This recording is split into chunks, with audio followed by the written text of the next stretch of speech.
Nico, Nicolás, discúlpame, ¿cómo ves la pantalla ahora? ¿La presentación la ves completa? No se ve completa. ¿Ves un pedazo de pantalla? No, veo arriba las opciones de coso, de PowerPoint. ¿No ves nada de esto que estoy pasando en este momento? ¿No ves distintas No. Está o sea, en mi pantalla está microeconomía 1 y en la cámara se ve que está pasando a unidad 10 y demás.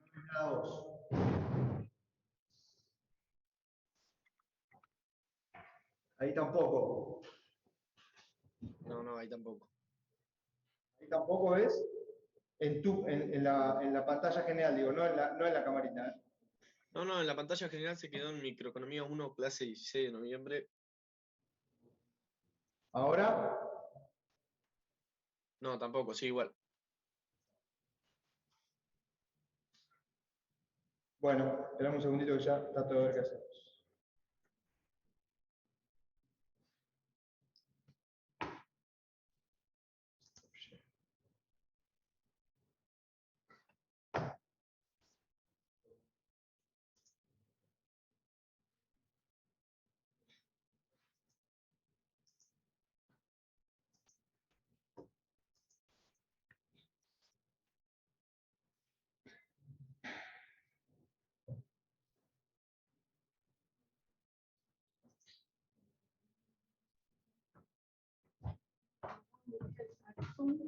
Ah, vos lo podés ver así. Sí.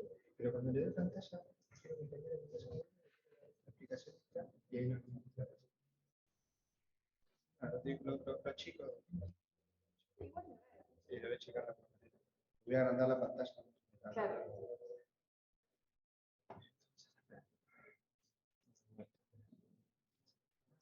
Ahí lo acomodo con lo que me conté. Por lo menos como para... A ver cómo se ve.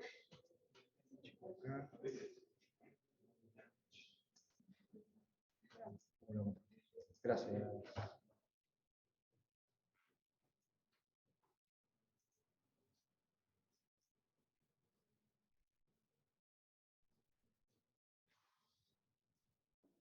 Nicolás, perdón, pero aprovecho o a cualquiera que me pueda contestar.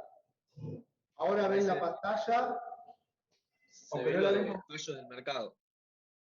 Ok, no es perfecto, pero al menos vamos a poder andar así. Se lee entonces lo que está escrito ahí, más o menos, lo suficiente. Sí, digamos. Se lee bien. No está en pantalla completa, pero sí se lee bien.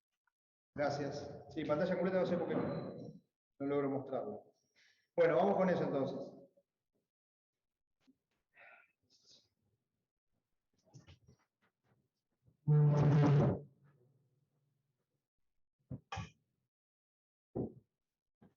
Bien, bueno, buen día a todos. Otra vez, no es la quinta vez que digo buen día, ¿no? Además de Victoria, ¿quién vino por primera vez a la Facu hoy? ¿Por primera vez alguno es la primera que viene también? Abasto, lo que dijiste que eras. Por eso, pero tu nombre que me olvidé. Tomás había venido. Abraham había venido. Ah, la primera que. Ah, no viniste. Ah, bien. ¿Primera que vienes a La Plata entonces? ¿Que la el año pasado? Muy bien. Claro, tenés que. Pienso en el semestre pasado, disculpame. ¿Vos vos sos de Saladillo. Vos sos de Saladillo.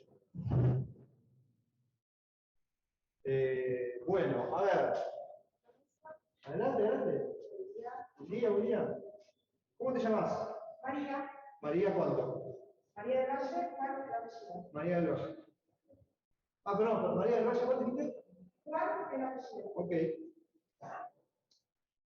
Bien. Vamos a dar la clase ahora, entonces. Tratar de dar la clase lo mejor que podamos.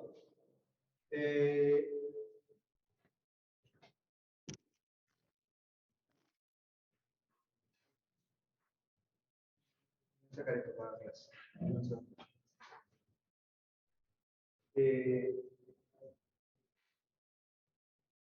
Me he traído un pasador, pero no lo voy a poder usar. Bueno, este es el tema de la clase. Ahora sí comenzamos clase. O sea que no vamos a apuntes, lo que tengan que anotar. Lo que vamos a estar viendo hoy es esta unidad, economía de la información e incentivos. Lo que vamos a estar tratando de comentar es cómo algunas diferencias en información influyen sobre la toma de decisiones e influyen sobre relaciones. ¿Sí? Algunas cosas ya dijimos en algún momento, en alguna reunión, respecto de que si no tenemos el mismo grado de información entre los que participamos en alguna actividad de intercambio, el que tiene más información, ¿qué tiene respecto del otro? ¿Qué les parece? ¿Tiene más qué? Más poder, tiene ventaja. Pongámosle la palabra, la forma técnica de llamarlo sería tener poder de mercado.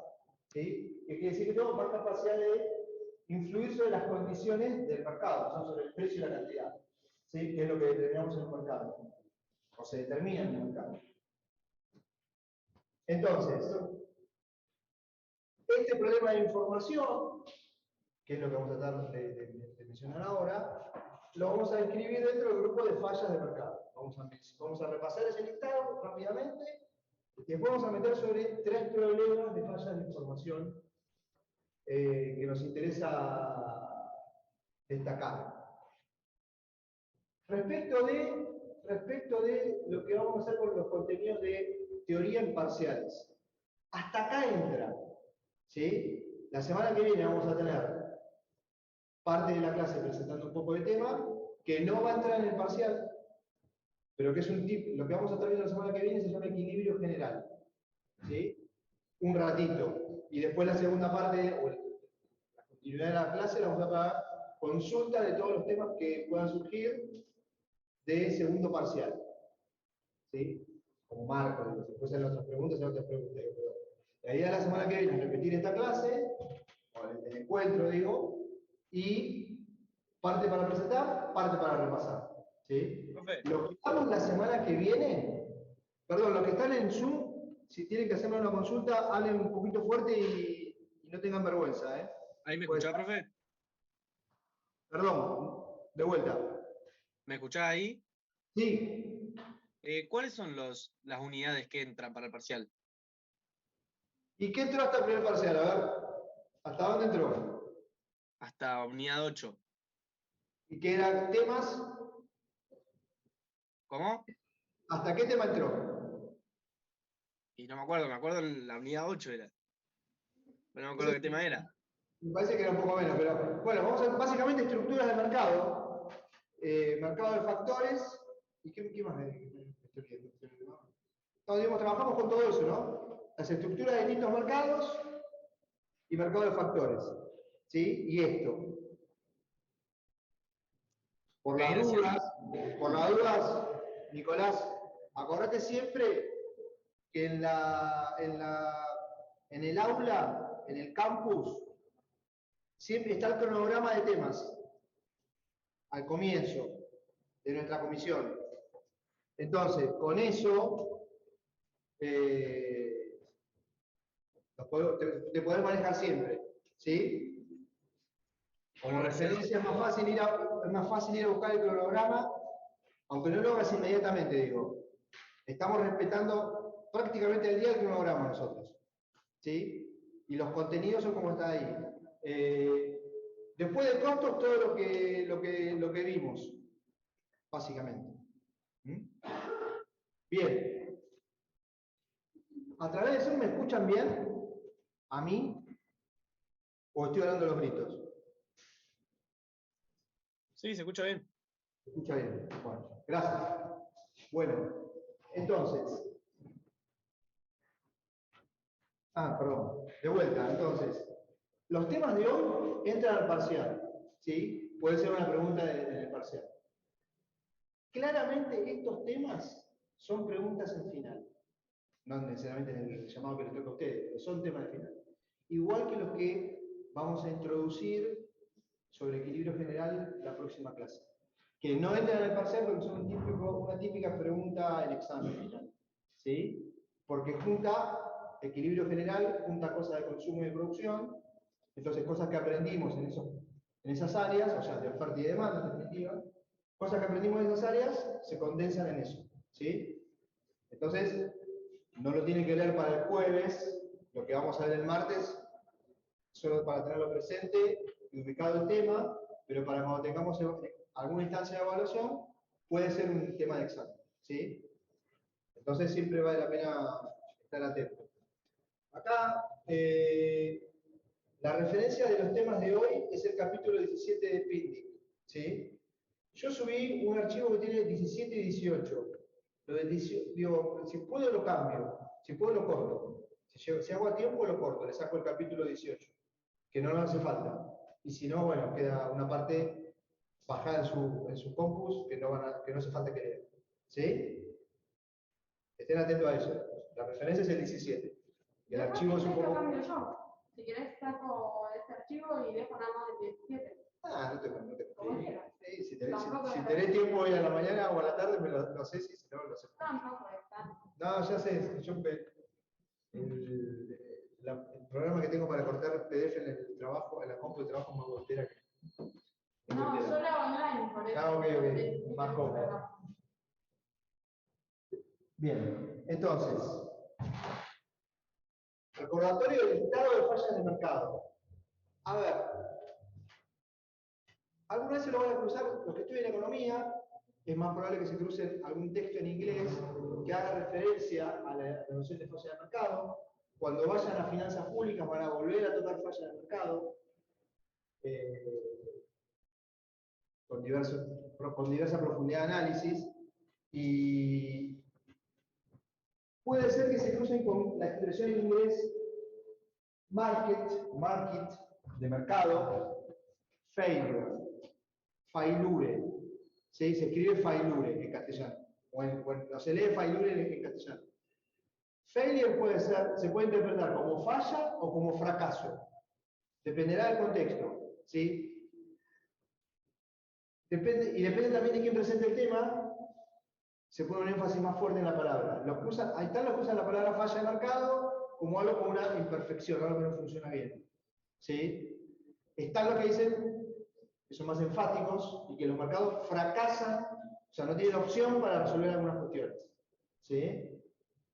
Digo, ahí hay una cuestión normativa dando vuelta, no solo positiva. Acuérdense de esa distinción que empezamos siempre a presentar en la introducción. Y estas son bienes públicos, externalidades. Nosotros casi no trabajamos con esto, aunque por ahí se los recomiendo como lectura en el libro. Los temas de competencia perfecta, que sí trabajamos bastante. Todas las estructuras de mercado no competitivas. Riesgo, incertidumbre e información asimétrica. Riesgo, incertidumbre, mucho no trabajamos, aunque podríamos incorporarlo con un poco más de detalle. Información asimétrica, que es lo que vamos a ver ahora, y equidad. Equidad, que claramente todas estas son fallas de tipo positivos, ¿sí? Esto es normativo. Algunos estarán de acuerdo con alguna noción de justicia o no respecto de cómo se distribuyen los bienes en la sociedad. Esa es la parte en la que, con todos estos nos vamos a poner, es difícil no ponerse de acuerdo en su existencia y en sus consecuencias, ¿sí? Y son las que en alguna medida justifican la existencia del Estado, aunque el Estado haga poco. Después hay un debate sobre cuánto tiene que hacer el Estado, si tiene que involucrarse mucho o poco en la actividad económica. Pero los países más conservadores o más liberales, llámenlo como quieran, estos de acá para arriba son temas que abordan sus estados, sus legislaciones, sus estructuras de provisión de servicios. De alguna u otra medida lo resuelven, o al menos lo encaran. ¿Sí? Cuestiones de equidad, habrá que ver qué le interesa a cada sociedad hacer. ¿Sí? Y ese es el debate más normativo que en general encontramos en la vida pública y política. Para recordar, ¿qué decíamos? Que en competencia perfecta,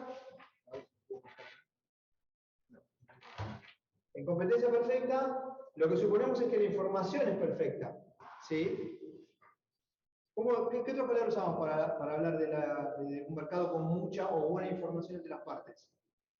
¿Qué otra palabra por separado de información usábamos para definir eso? De que hay un mercado de competencia perfecta, entre otras características, tiene mucha información compartida. Es un mercado, ¿cómo decimos? Transparente, un mercado transparente, ¿sí? Algo que es transparente es algo que no es oscuro, no es turbio o no es desigual, ¿sí? Bien.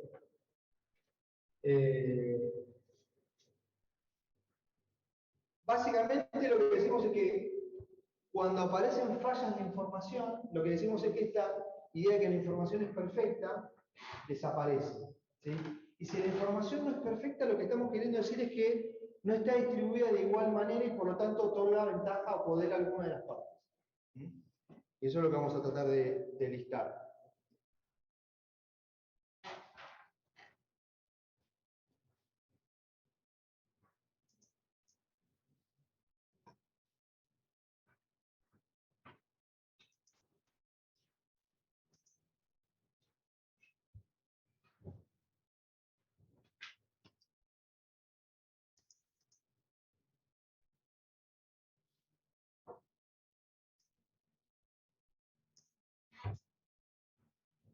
Vamos a distinguir un problema de incertidumbre sobre la calidad, es un nombre genérico a eso, que va a hablar de información, de tipo o clases de acciones de información oculta, de información previa, vamos a decir, de información precontractual, pensando en que ocurre antes, de que esa diferencia existe antes de que se dé la transacción, ¿sí? Entre partes que intercambian sobre algo.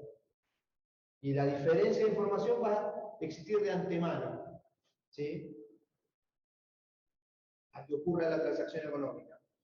Después vamos a estar hablando de, eso lo vamos a llamar selección adversa, ¿sí? Después vamos a estar hablando de un segundo problema de información asimétrica, que vamos a llamar riesgo moral, como una mala traducción del inglés al castellano, pero que lo que refiere es a la idea de que va a existir asimetría de información posterior a la transacción. Y ahora vamos a aclarar en unos minutos a qué refiere eso. ¿Sí? ¿A qué refiere eso? Y después vamos a estar hablando del problema del principal y el agente. Vamos a definir en relaciones económicas quiénes son principal y agente y por qué puede haber diferencia de información o de incentivos. ¿Sí? Recuerden que mencionamos un rato información e incentivos. Este es un problema más vinculado a qué incentivos puede tener cada participante de una transacción. ¿Sí? Y si todos siguen los mismos objetivos cuando están participando en una transacción. ¿Qué ejemplo tenemos y que son parte de los que están repasados en el texto? Podemos pensar algunas cosas más, pero son de los más habituales que la literatura analiza. Respecto del primer problema, que es el de selección adversa. Vamos a pensar en un ejemplo de autos usados, o de mercado de usados, o de cualquier mercado en el que ocurra transacciones de algo que no tiene garantías de calidad, como por ser algo nuevo, ¿sí? Y esas transacciones ocurren para muchos bienes.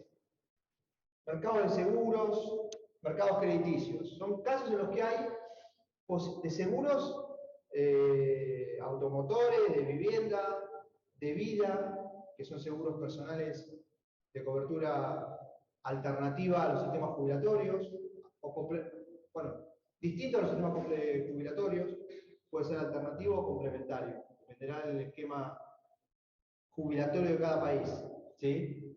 Pero capaz que alguno de ustedes escuchó hablar de la existencia de mercado de seguro de vida en el que se hace un aporte regular, ¿no? Para tener a determinada edad, si no tuviste un problema de salud, una especie de jubilación complementaria, ¿sí? Bien.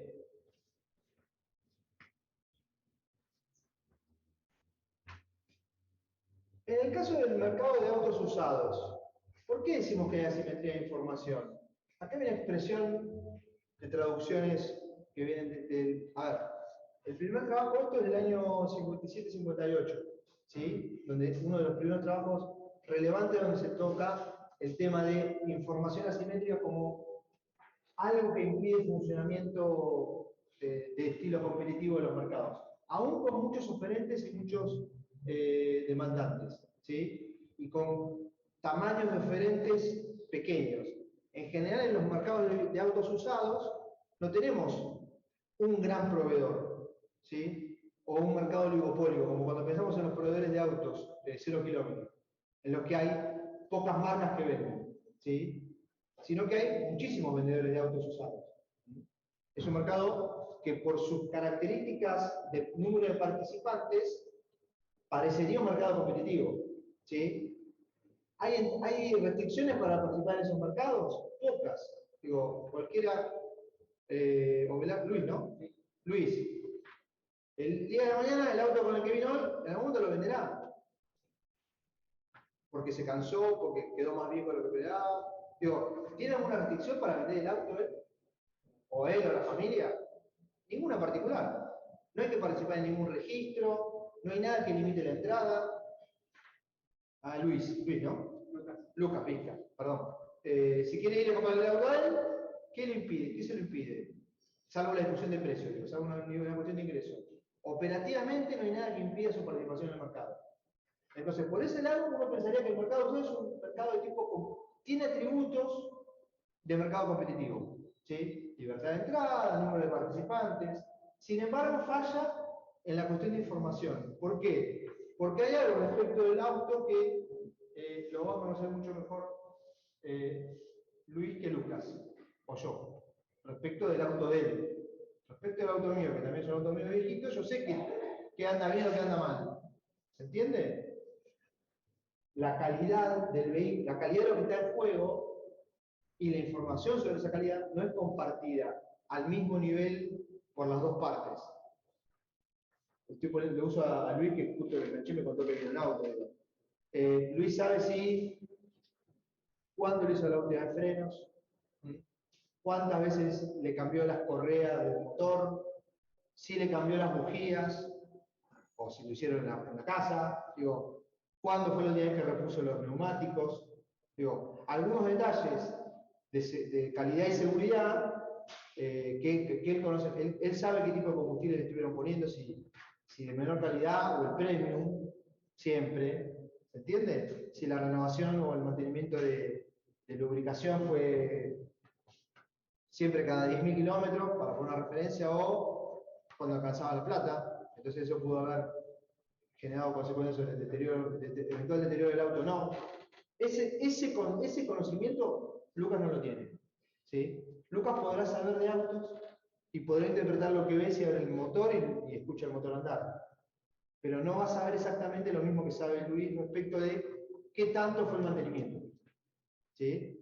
Se podrá dar cuenta si el auto está gastado, golpeado, si hace ruidos no habituales o más ruido de lo que uno imagina en un vehículo, pero no necesariamente pasa lo mismo que hay diferencia de información, hay asimetría. Algo simétrico, no sé si hace falta aclararlo, pero es algo que un espejo no es una imagen simétrica, ¿no? Reparte la misma información de los dos lados, ¿sí? Algo asimétrico justamente es algo que tiene, una palabra que usamos también es un sesgo, está más de un lado que del otro. En este caso, la información, más del lado de Luis que de Lucas, si fuera el ejemplo. Y entonces, uno puede imaginar que van a ocurrir diferentes, se van a dar diferentes actitudes o tipos de comportamiento de los consumidores en esos mercados. Dependerá de si tenemos o no tenemos información. Ahora no vamos a presentar eso. Un comentario respecto, si alguna vez se cruzan con, y en finanzas públicas por eso se hace mucho. Mira, el texto original de esto que les dije sobre el mercado de automotores refiere o utiliza una expresión muy habitual respecto a cómo se mencionaban los vehículos viejos usados en Estados Unidos hace 60 años. Quiero hablar de los lemons, los limones, ¿sí? Por el hecho de que, a ver, si yo le doy a la mayoría de nosotros, lo más probable es que si nos dan limón puro, nos genera una reacción por el ácido, ¿no? Por ser una bebida más ácida. Una cosa es que esté diluido, pero si nos dan limón puro, lo más probable es que tengamos una reacción un poquito no agradable, ¿sí? Eso es lo que busca reflejar esa expresión. Los autos limones son aquellos que por ahí lo compraste, pensaste que estaba bueno y después te ensartaste un poquito. ¿Se entiende? ¿Sí? Y voy a hacer comentario siempre con este tema. ¿Alguno vio Cars 2 o Cars 3? ¿Cars 2? ¿Cars 3? ¿El de los autos viejos? ¿Sí? En castellano, cuando lo escuchan en castellano, habla de las láminas. Los autos feos, que son los que quieren destruir a los autos nuevos o buenos, y por eso hacen el tema del combustible, se llaman entre sí láminas. Cuando discuten en una mesa redonda, están complotando para vengarse del resto de los autos, ¿sí? Nos dicen láminas, dicen. Capaz que alguna vez, si lo vuelve a ver, nos dicen láminas. Y la palabra, usan láminas porque es lo que mejor calza con el juego con el movimiento de boca. Pero la palabra es lemos. En inglés, según lo escuchan subtitulado, la palabra es lemos. Y lemos viene de esta situación, de que uno, por ahí, algo con limón muy fuerte y te desertaste. Y te quedaste con un gusto a mitad de camino. ¿Sí? ¿Qué es lo que te puede pasar cuando compras un auto pensando que va a andar bien, y saliste del lugar donde lo hayas comprado y te das cuenta que lo tenías que haber mirado mejor todavía? ¿Sí? Bien. ¿Por qué el mercado de seguro es importante el tema de información? Porque es probable que nosotros tengamos, si somos los que queremos contratar un seguro, mejor información sobre cómo estamos, ¿sí? O qué chances de riesgo hay de que me pase algo, ¿sí? Digo, si es un seguro de salud, si es un seguro de incendio de la casa, si es un seguro de robo, ¿sí? Ahí seguramente va a haber diferencia de información. Y en los mercados crediticios también. A ver, cuando uno se presenta a solicitar un préstamo bancario, ¿qué les parece que hace el banco? No pensemos en términos, bueno, lo puedo pensar en términos de personas también, pero en términos, una empresa que solicita un crédito bancario, ¿a qué la someten, básicamente?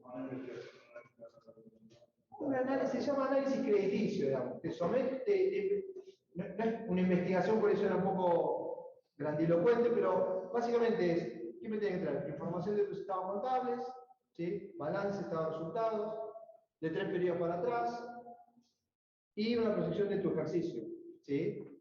Y de eso es trabajo siempre para los contadores, ¿sí? Digo, de hecho, ustedes van a tener en la carrera de contador 2 materias pesadas, importantes, de análisis de estados contables, ¿sí? Porque justamente el análisis pasivo corriente, pasivo, de la situación financiera y patrimonial, te da información sobre la capacidad de pago. Además del proyecto particular por el que uno va a pedir plata, ¿no? Son dos niveles de análisis por separado. Pero claramente uno conoce, a ver, no hace falta que descubramos la pólvora, pero es información que se puede acomodar de alguna manera, ¿sí? La información patrimonial y financiera, de manera de exponer o no mejor algún flanco débil o no, ¿sí? No hace falta que... Yo no soy bueno con eso, pero los que se dediquen de ustedes a eso, lo van a aprender y van a vivir de eso, ¿sí? A saber cómo mostrar en estados contables la salud financiera o no, patrimonial y financiera de una organización. Todavía no. Todavía lo que estoy por ahora contando es que hay cómo hay diferencia de información. La selección adversa es cómo la diferencia de información tiene alguna consecuencia que vamos a mencionar. Digo, yo lo estoy todavía mencionando por qué es importante o cómo es que podemos percibir la diferencia de información. En calidad de los vehículos, ahora vamos a ver qué genera eso. En conocimiento sobre, por ejemplo, tu situación financiera, si vas a pedir un crédito, o si querés contratar un seguro de salud. Un seguro de salud lo que hace es cubrirte frente a algún siniestro, entre comillas. ¿Qué será un siniestro cuando estás hablando de salud? O algún problema, alguna enfermedad o algo que... Estoy pensando en una situación, en un ejemplo en el que salimos del esquema que tenemos en Argentina, que en Argentina tenemos seguros obligatorios. Coberturas obligatorias, ¿sí? En salud. ¿Qué tenemos muchos de nosotros? Obras sociales o cosas, sí. Para hablar, un segundo bájense porque así se escucha mejor y después se vuelve a tomar. Sí. Seguro a nosotras, para las computadoras, quiere que tengamos un seguro de vida.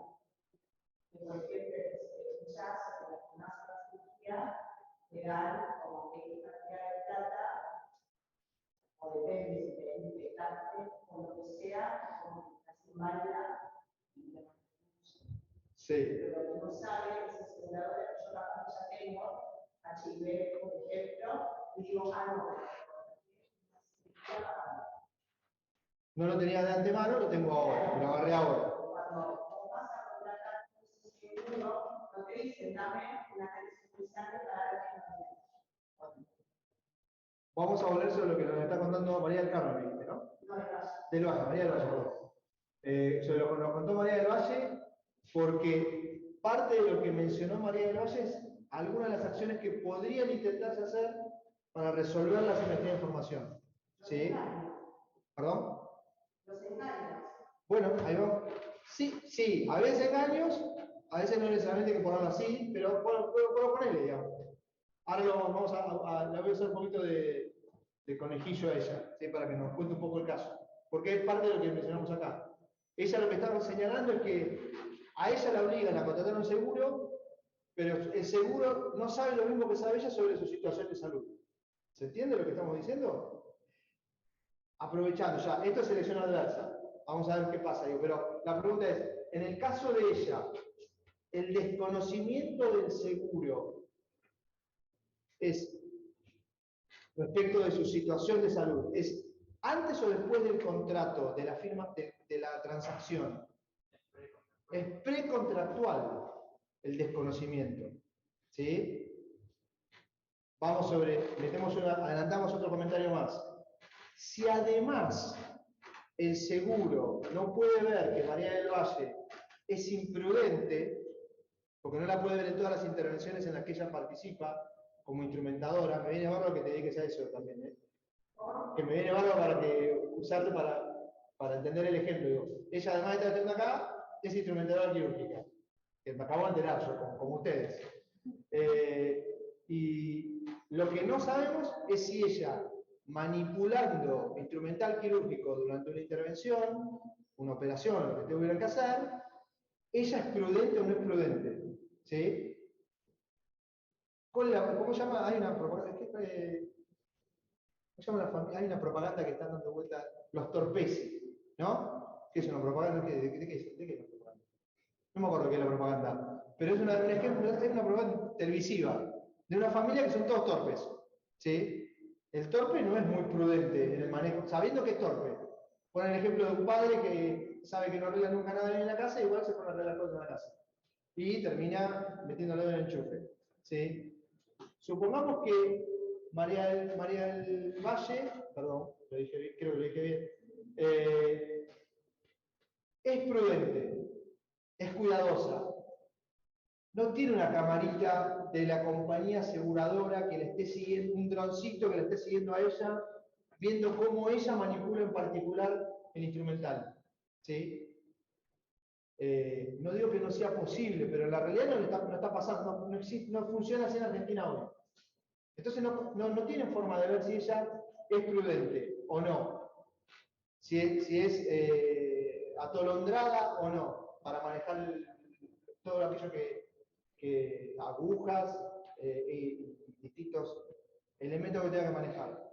Entonces, por un lado, no necesariamente el seguro va a saber si ella o no está infectada de manera previa a contratar un seguro. ¿Sí? Y luego tampoco van a ver si es muy prudente para no contagiarse eventualmente de aquello contra lo que se aseguró. ¿Sí? Ese segundo paso, o ese segundo tipo de comentario que hice, ¿es pre o postcontractual? Postcontractual, porque ocurre después que el seguro no puede ver lo que ella hace. ¿Qué palabra tenía escrita hace 2 diapositivas atrás, cuando hablé del segundo tipo de problema de información?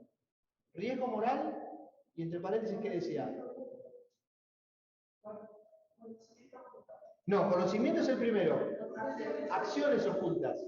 El seguro no puede ver si ella, el seguro no conoce sobre ella de antemano. Y una vez que contrató el seguro, tampoco puede ver si ella se cuida o no se cuida. Eso es acciones ocultas.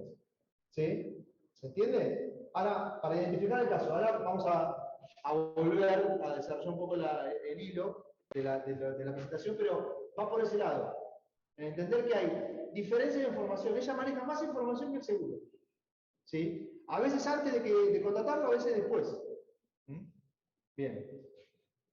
A veces las dos. ¿Sí? Muchas veces las dos situaciones. ¿Qué tenemos acá? Acá lo que tenemos es un mercado de autos usados, que tenemos distinguido por calidad de los autos. ¿Sí? Y lo que vamos a ver es el efecto de la incertidumbre respecto de la calidad, o del desconocimiento respecto de la calidad por parte de quienes vayamos a comprar autos. Lucas en el ejemplo. ¿Sí? Y tenemos dos segmentos de mercado, autos de buena calidad y de mala calidad. ¿Sí? Por definición arrancamos en una situación en la que decimos que la mitad de los coches que se intercambian son de buena calidad y la otra mitad de mala calidad. Antes de pensar rápidamente, antes de nada y ver el gráfico, digo, ¿cuál será más caro? Los de buena calidad. ¿Sí? Si yo como consumidor valoro la calidad, ¿voy a estar dispuesto a pagar más o menos por la calidad? Más. Cuando yo estoy más dispuesto a pagar por algo, cuando mi disposición es más alta, eso es un elemento que influye sobre la posición de la función de demanda. ¿Sí? ¿Se acuerdan que en algún momento nosotros decíamos, bueno, si tenemos funciones de demanda que tienen la ordenada de origen más arriba y otros más abajo, ¿se acuerdan cuando al principio les indicaba cómo sumar demandas de mercado a partir de demandas individuales? Decíamos, sumamos de costado, ¿sí? Pero no necesariamente habrá cantidades para las cuales no habrá demanda, o niveles de precio para los cuales no habrá demanda.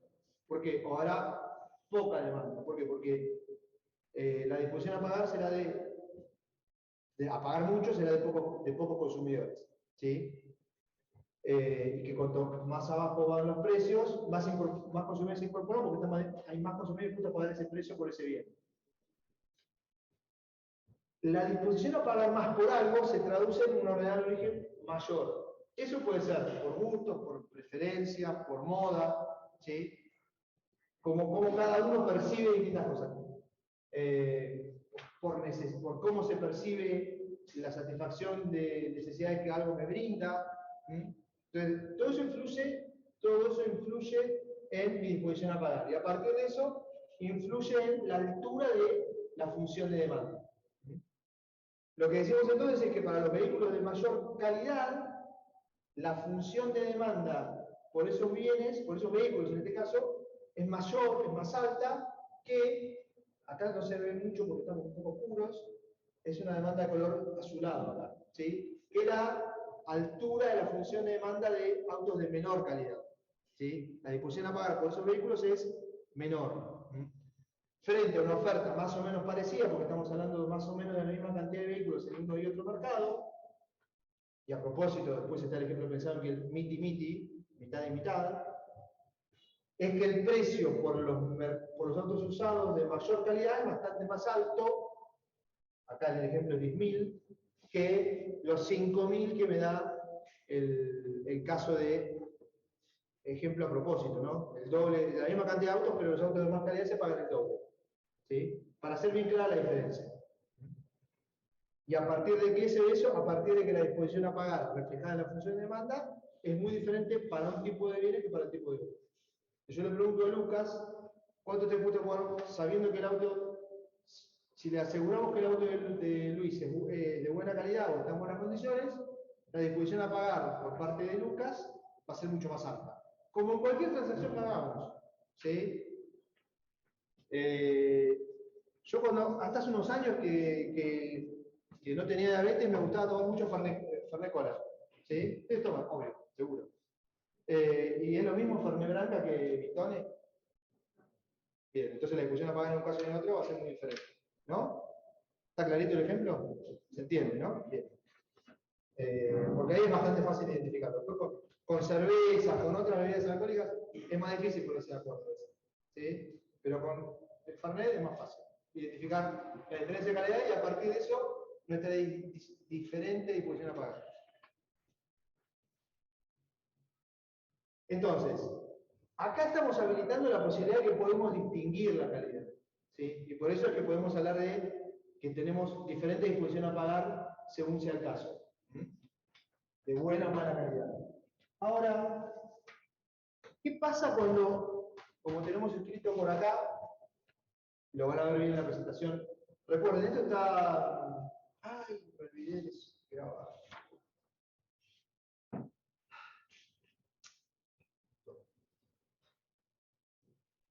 Bueno. Aviso para todos. Aviso para todos. Como me olvidé de poner a grabar la clase, ¿me escuchan los chicos de Zoom?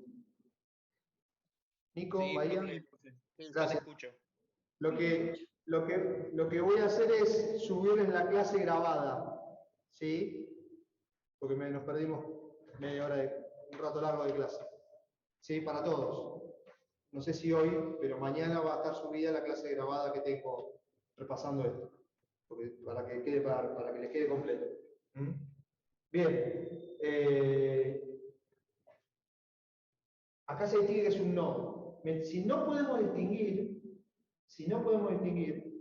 básicamente lo que describe el ejercicio en el texto es que la disposición a pagar por autos, si Luis no tiene capacidad de darse cuenta si lo que le pone en venta a Luis es bueno o malo, su disposición a pagar, ¿a cuál se va a tender a parecer?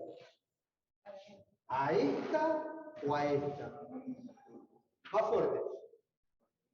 Por la segunda, ¿sí? Básicamente lo que ocurre cuando no podemos distinguir calidad es que no vamos a estar dispuestos a pagar mucho por lo que me dicen que son de buena porque no lo puedo ver, o no lo puedo certificar, ¿sí? o comprobar, y mi predisposición a pagar, mi disposición a pagar por los de mala calidad va a tender a subir. Entonces, básicamente lo que va a ocurrir en esa situación es que la función de demanda de los autos de buena calidad tiende a bajar y la otra tiende a subir, a asimilarse.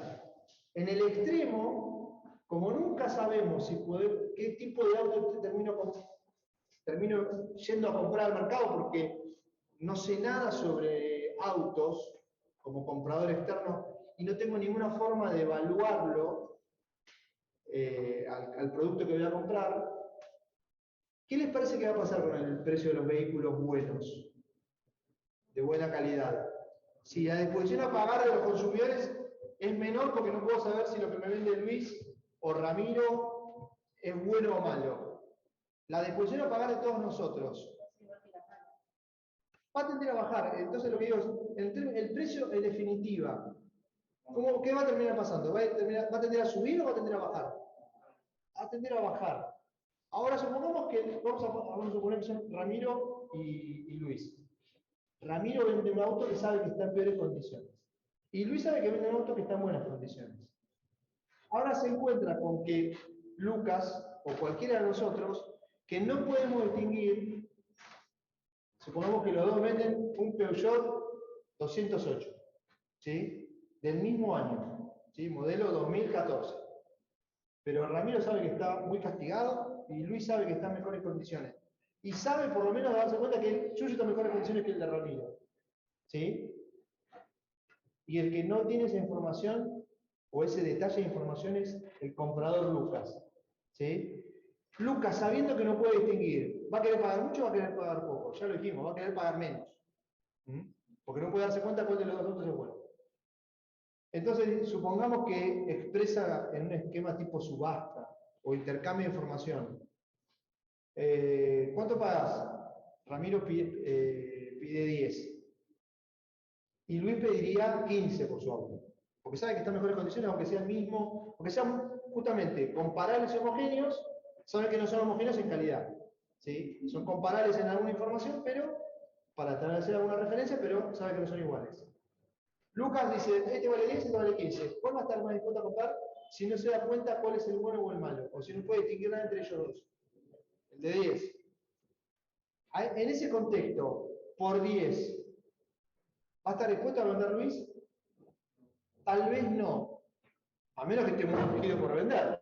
No lo sabemos. Pero para los casos de oferentes como Luis, ¿qué termina pasando?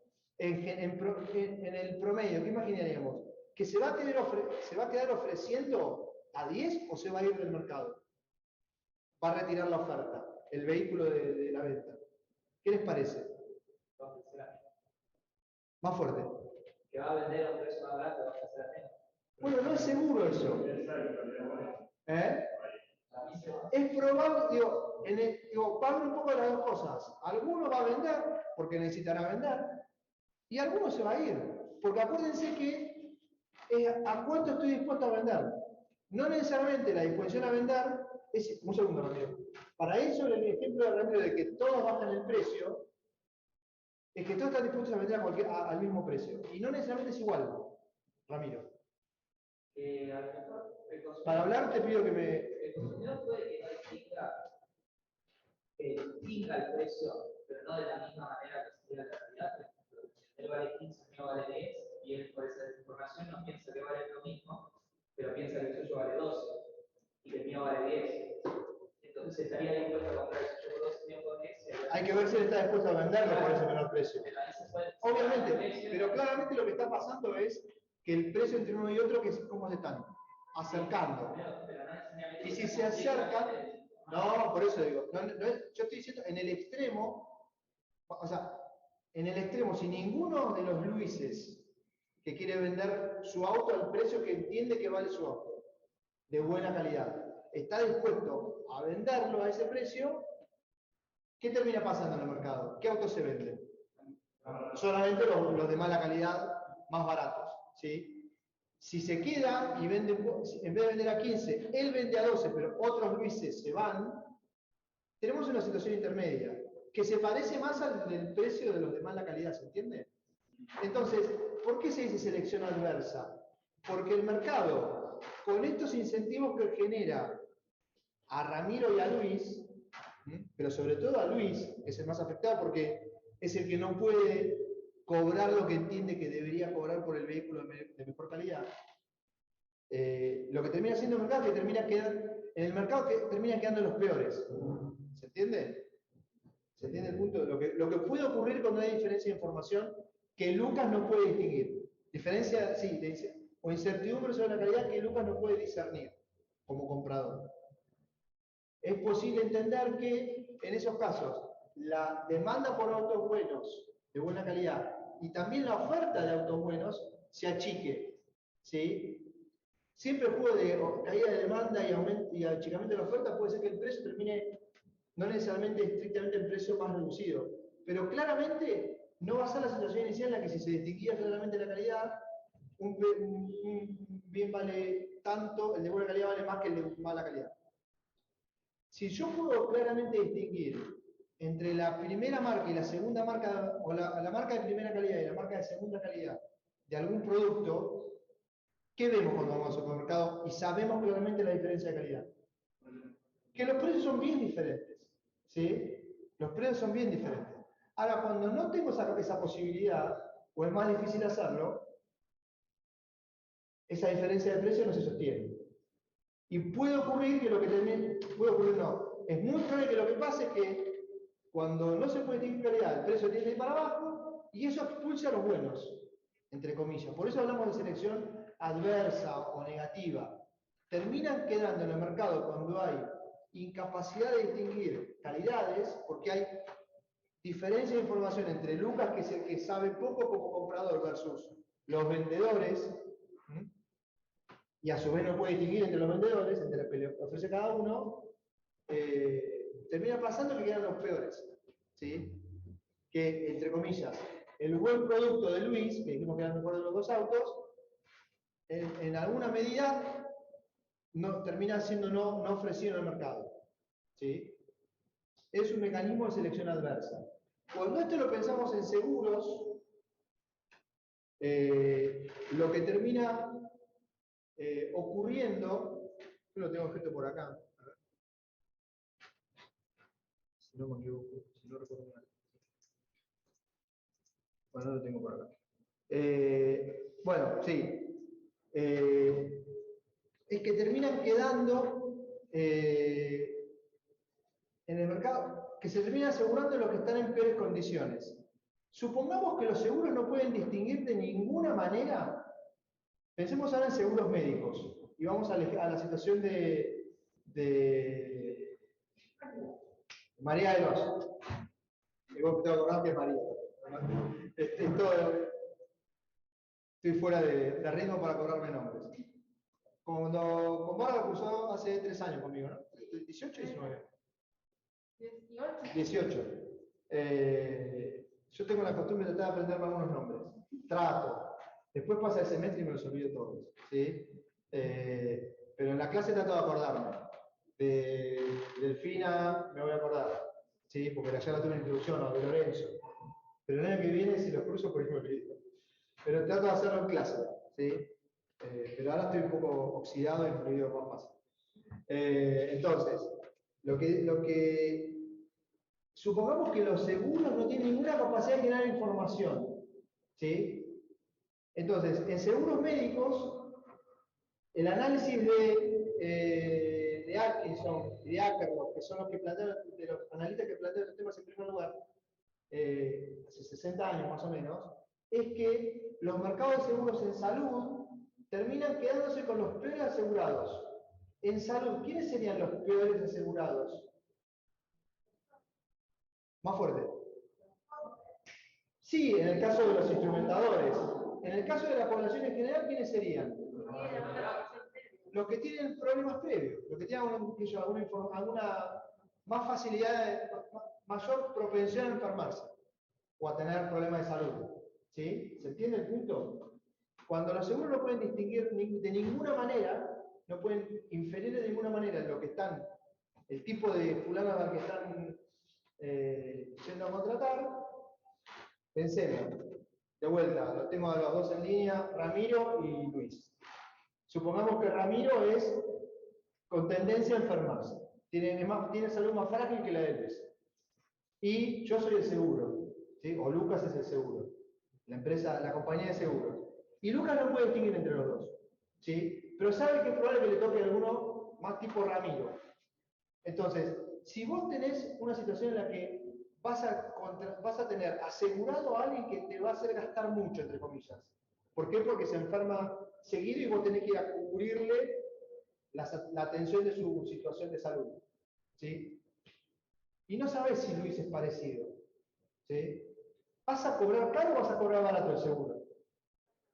Caro, porque vos tenés que, como empresa, vos tenés que hacer un cálculo que se denomina un cálculo actuarial, porque es un cálculo en el largo plazo, y con mucho cálculo de probabilidades de que te pase cosas o no en este caso a los asegurados de salud, y tiene que calcular cuánto le va a costar atenderlo, y tiene que cobrar algo que le permita atenderlo y ganar plata. Lucas no solamente va a estar interesado en cobrar para atenderlos, Lucas además va a querer ganar algo de plata. ¿Sí? Estamos pensando en el esquema de un seguro privado. No estoy pensando en el seguro que me brinda una obra social sindical, por ejemplo, ¿sí? Por mi relación laboral que es obligatoria, que son caminos para tratar sobre estos problemas. Pero, si Lucas te vende seguro de salud y no sabe si Ramiro o Luis son sanos o no tanto, va a tender a cobrar más caro. Luis, ¿cuántos años tenés, Luis? 18. Y le digo, ¿tu seguro, Luis? O le dice Lucas, es de, supongamos, no sé, la verdad que, no sé, 10 lucas por mes. Y vos decís, y suponete que él tiene una situación que trabaja y que gana tanta plata. Dice, 10 lucas por mes en seguro de salud, tengo 18 años, no me enfermo nunca. ¿Qué hago? No lo contrato. No usemos la expresión que usaría en su casa, pero todos sabemos, ni loco. ¿no? No contrato. Entonces, ¿qué termina pasando? Ramiro, que sabe que se puede enfermar más porque se viene enfermando más porque tiene asma de chiquito, supongamos. ¿Sí? ¿Qué hace Ramiro? ¿Paga la 10 lucas o no paga la 10 lucas? Lo paga, porque tiene incentivo a estar cubierto. ¿Sí? Entonces, ¿cuál es el problema? Que por la incapacidad del seguro de distinguir calidad de los, en este caso, o condiciones de salud de los asegurados, porque hay información asimétrica entre el que ofrece el seguro y el que quiere contratar el seguro de salud, el funcionamiento del mercado es tal que terminan quedando los más frágiles de salud. En el ejemplo del libro de texto es los viejos y enfermos, son los que se aseguran, esa es la selección adversa. ¿Sí? ¿Qué hacen frente a eso los esquemas de seguro? Hay una expresión que es muy de mi sistema de salud, que por acá no me acuerdo si la... Creo que no la anoté. No la anoté. Pero que es...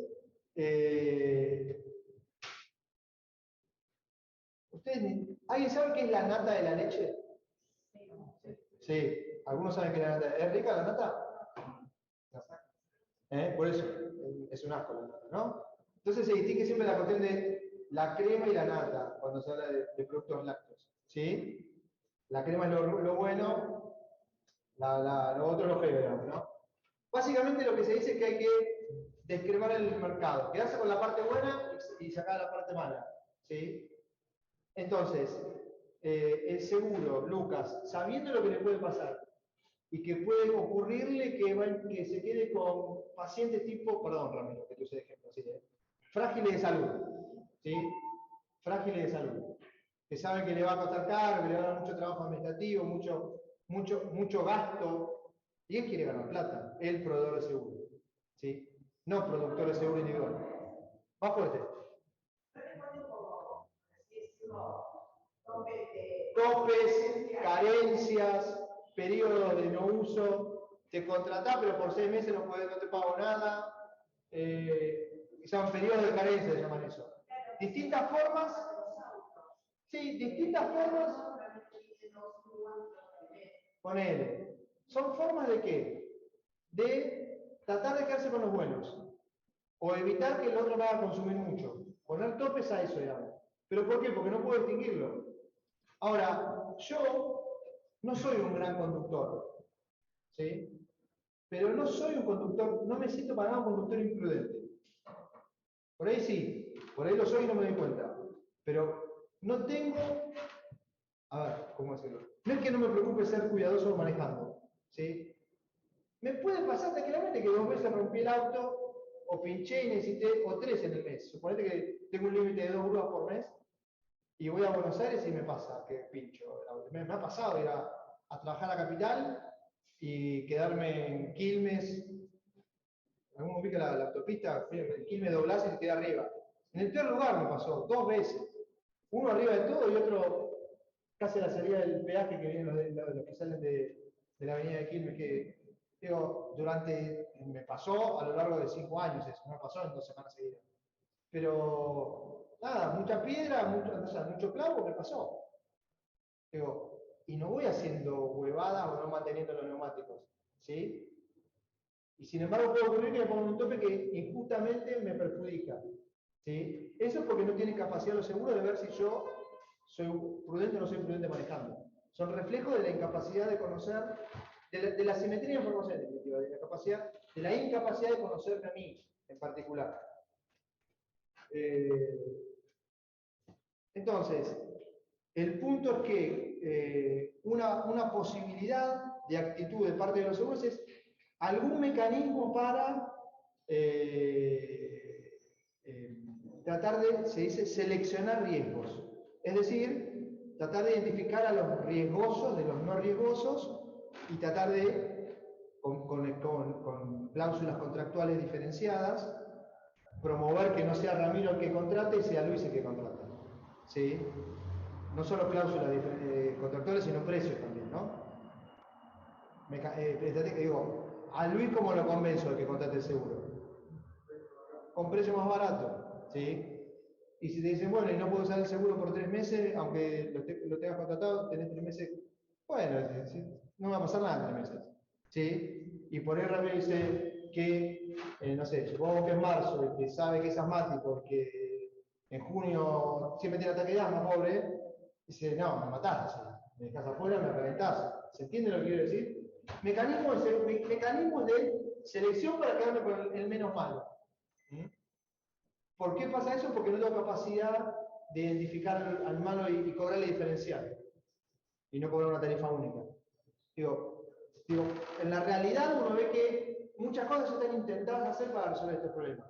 Pero lo que estamos tratando de identificar es por qué pueden ocurrir de antemano. Y por qué puede haber distintos tipos de grados de respuesta para resolver el problema de... ¿Puedes hacer vos? Son pre, porque no sabemos de antemano cómo son.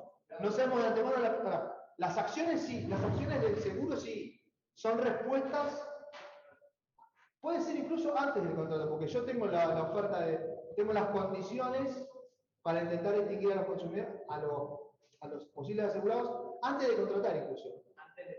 Antes de firmar incluso, Antes de firmar, porque frente a eso es que ellos van a tomar la decisión de hacerlo.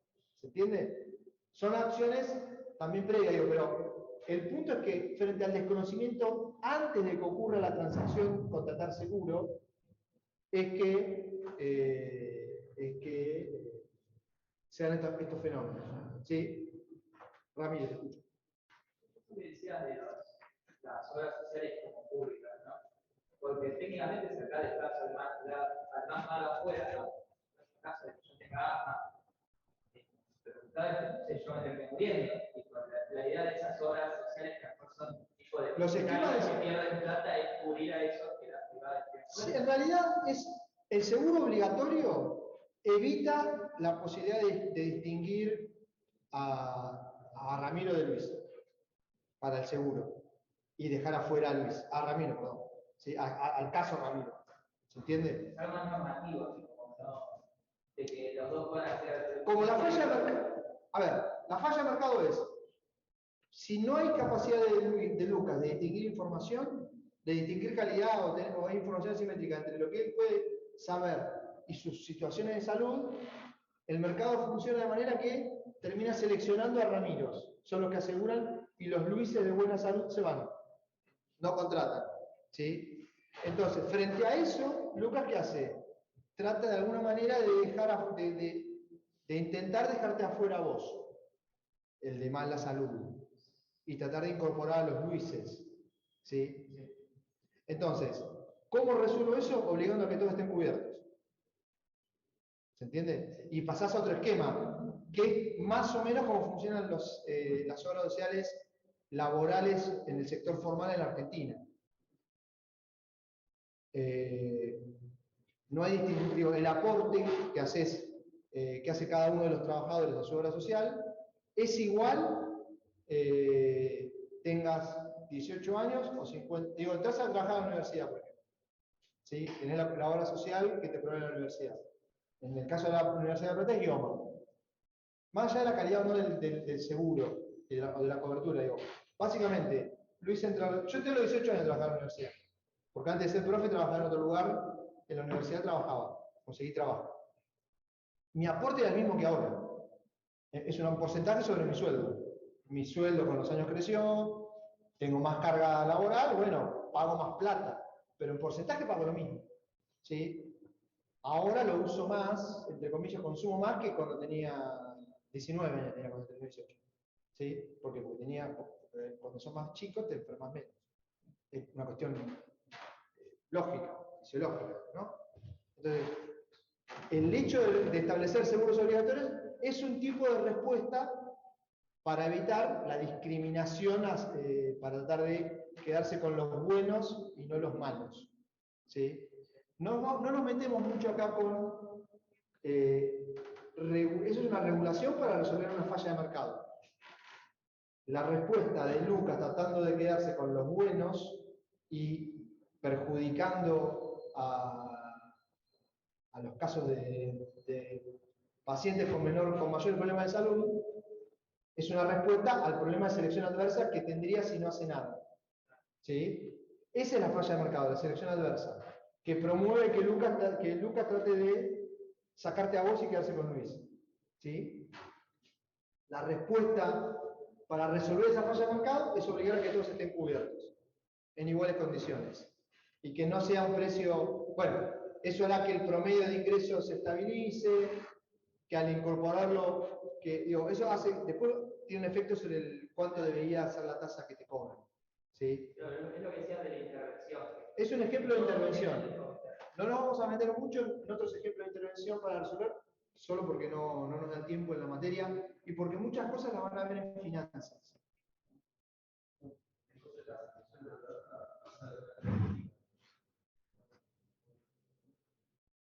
No necesariamente. No. Sí, pero no es característico de. No es una característica estricta de esos mercados. Puede ocurrir tranquilamente.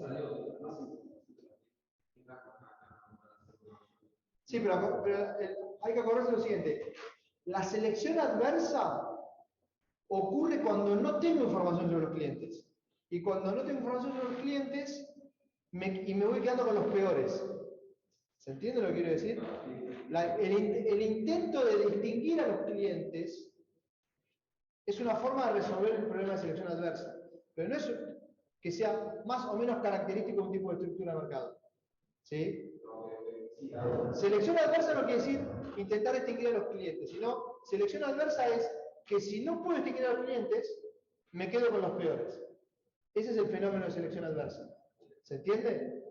Tiende a ocurrir que me quedo con los peores.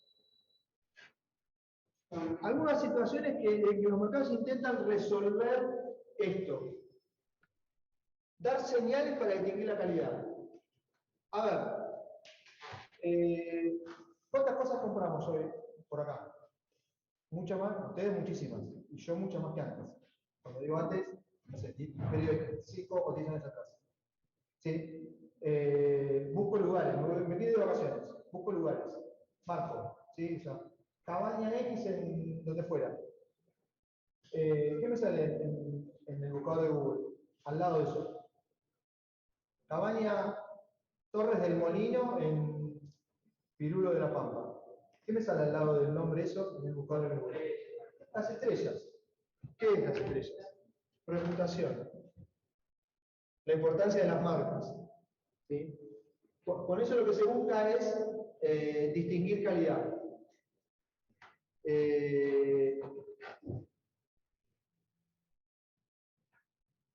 Hay discusiones sobre si lo que estoy diciendo es cierto o no es cierto. Pero hace algunos años, si alguien compraba autos usados en La Plata, no se lo tenía que comprar a Salomé, o a las concesionarias de Salomé. Se decía, Salomé es un fulano que tiene varias atenciones. Y de hecho es el presidente de la asociación de concesionarias, no sé qué, de autos. No problema con los autos cero, sino con los usados cero. ¿Sí? Era un rumor que había hace 15, 20 años. ¿Querés comprar un auto cero? No hay problema, anda a comprar a tal concesionaria. Una que hay por acá, por calle 49. ¿Sí? Cerquita, acá. Pero no compres usado, te decía. Los usados no sé cómo viene. ¿Sí? Ahí que había algún problema de marca y falta de certificación de calidad. ¿Cómo haría Luis para tratar de demostrar que su auto vale 15 y no 10? Con algún tipo de certificación. Sí, supongamos que dicen, bueno, supongamos que le propone a Lucas como comprador de auto. Trae un mecánico. Y mirá, trae un mecánico y mirá mi auto y compararlo con el de él. A ver si son iguales. Es una forma de certificar calidad. Es tratar de dar una señal sobre la calidad diferente de uno y otro, ¿para qué? Para intentar cobrar lo que él pretende cobrar por el producto que pone en venta. ¿Se entiende? Digo, puede haber errores en eso. Puede generar información, puede haber información incorrecta, digo, no lo discuto. Pero son mecanismos que se intentan generar para evitar estos problemas de incertidumbre. La estandarización también, todos producimos lo mismo. O nos sometemos todos a normas comunes de fabricación. Yo no tengo muy claro cómo funcionan los procesos de certificación de calidad, pero cuando uno escucha hablar de las normas hizo no sé cuánto, número, y el proceso, o cuando uno, Luis, que alguna vez va a cargar nafta al auto, tal vez algún día vea que en el surtidor o en el, como se llame, el coso donde sale la manguera para la nafta, hay una chapita que dice, o un sticker que dice, certificado por el INTI. ¿Sí? Capaz que alguno lo vio alguna vez eso. El INTI es el Instituto Nacional de Tecnología Industrial.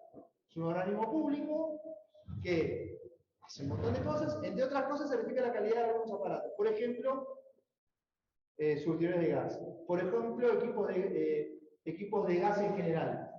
No solo de gas natural, digo, sino para conexiones, para instalaciones de gas para alimentar máquinas industriales. Digo. Hay procesos de certificación para no solo para demostrar que funcionan bien y que, porque eso además tiene un problema, un tema de seguridad pública atrás, digamos, ¿no? De seguridad, digo, no explosiones, no reventar, digo, ¿se entiende el punto? Hay certificaciones que lo que buscan es resolver la incertidumbre sobre la calidad de lo que estás comprando. Y no es un chiste lo que estoy diciendo en términos de explosiones, porque hace unos 15 años largos, un poquito más, el parque automotor tuvo un pasaje importante a vehículos a gas. ¿Por qué? Porque la nafta se ha ido carísima, se había puesto carísima. Entonces, muchos propietarios de autos pasamos nuestros autos a gas. ¿Sí? Bueno, pero para eso tiene que haber un proceso de que garantizarte que los autos a nafta para que exploten tienen que estar demasiado destrozados. Los autos a gas para que exploten es un poco más fácil que ocurra. ¿Sí? ¿Qué tiene que hacer con eso? Garantizar y verificar la calidad de la instalación o de las válvulas, qué sé yo qué hay que hacer, periódicamente. ¿Sí? Entonces, digo, acá no lo mencionábamos, digo, yo doy una materia parecida a la nuestra en turismo, ¿sí? En la carrera de turismo. Y cuando nos metemos con este tema de información, ¿cuál es el punto? Digo, ¿cómo distinguís calidad en los servicios turísticos en general? No solo turísticos, digo, pero mencionamos con el turismo. ¿Qué referencia hay? La opinión de la gente. ¿Y en qué la opinión de la gente y en qué más? En los hoteles las estrellas. Las estrellas. ¿Tenés alguna forma de hay algún esquema propio de la organización de las organizaciones hoteleras para distinguir calidad de lo que ofreces? Tantas estrellas tiene que tener tal cosa, tantas estrellas tiene que tener tal otra. Después está la discusión de si están bien puestas o no. Claramente hay a veces que fuiste a un hotel 3 estrellas pensando que estaba más o menos bien y no estaba tan bien como esperabas. ¿Sí? Las fotos en internet siempre son mucho más lindas pueden ser mucho más lindas que la imagen de la realidad. Digo, pero para eso funcionan los sistemas de calificación después. Y funcionan. Un ejemplo personal. Hace 4 años, o fue el 17, viaje a las cataratas. Estaba con poca plata, en ese momento éramos 6 que viajábamos, yo me hacía cargo de 6 pasajes. Y bueno, vamos, 6 pasajes. Lo que gasto en pasaje y aquello, lo ahorro en alojamiento. Total son pocos días. Contraté por una página de las conocidas, impresentable el lugar. Impresentable. La cabaña o el departamento de 6 era impresentable. El resto era sencillo y se parecía a lo que decían las fotos. ¿Sí? Las habitaciones de 4, 3, o los departamentitos de 4. Lo grande era impresentable. Y como dicen los viejos, ¿qué dicen los viejos? Lo barato sale. ¿Sí? Obviamente me tengo que ir a otro lado. Ya llegaste y vos te querés instalar en un lugar, no querés ponerte a buscar. Vas 4 días, no te querés poner a buscar alojamiento en un momento en que hay bastante gente dando vueltas. Te querés quedar ahí. Pero después el tema yo no soy tan fanático, pero mi esposa es bastante más de meterse a comentar. Y obviamente, también me metí yo, fui muy crítico del servicio que nos brindó el proveedor ese. Y obviamente, la página o la marca que ofreces, bajo el cual el tipo ofrecía, después terminó bajando ese servicio y nos informaron sobre el problema, nos informaron sobre la solución que habían tomado, o la actitud que habían tomado contra el proveedor. Entonces, no está mal quejarse y comentar. ¿Sí? Cuando uno califica, no solo califica, a veces, digo, parece mentira, pero no es menor dar una opinión que sea razonable, ¿no? Después me pasó también en otro destino, en San Rafael, provincia de Mendoza, que hice una reseña sobre un lugar que me sorprendió. El lugar era más lindo de lo que las fotos mostraban, para mí, por la calidad de servicio, y después me pidieron reproducir la reseña, como suelo registrar, no sé qué cosa, porque justamente el tema es que la información influye sobre la toma de decisiones. Muchos de nosotros miramos los comentarios abajo de cualquier lugar que vamos a buscar un alojamiento o buscar un destino. Digo, antes era mucho más boca a boca, digo, hoy lo podemos hacer apelando a dispositivos, digo. Pero yo cómo me enteraba que X lugar determinado de, no sé, playa en Brasil era lindo o era feo, por el boca a boca, ¿sí? Y cuando eso es repetido, bueno, uno se puede equivocar, dos se puede equivocar, 20 es más difícil, ¿sí? ¿Se entiende el punto? Bien. Vamos sobre otro punto, que es el de riesgo moral, ¿sí? Hablamos de un problema de riesgo moral cuando lo que tenemos es el hecho de que no se puede observar lo que hacen las partes, ¿sí? Dijimos, vamos al ejemplo de María del Valle. María del Valle está obligada a contratar un seguro, ¿sí? por su actividad profesional.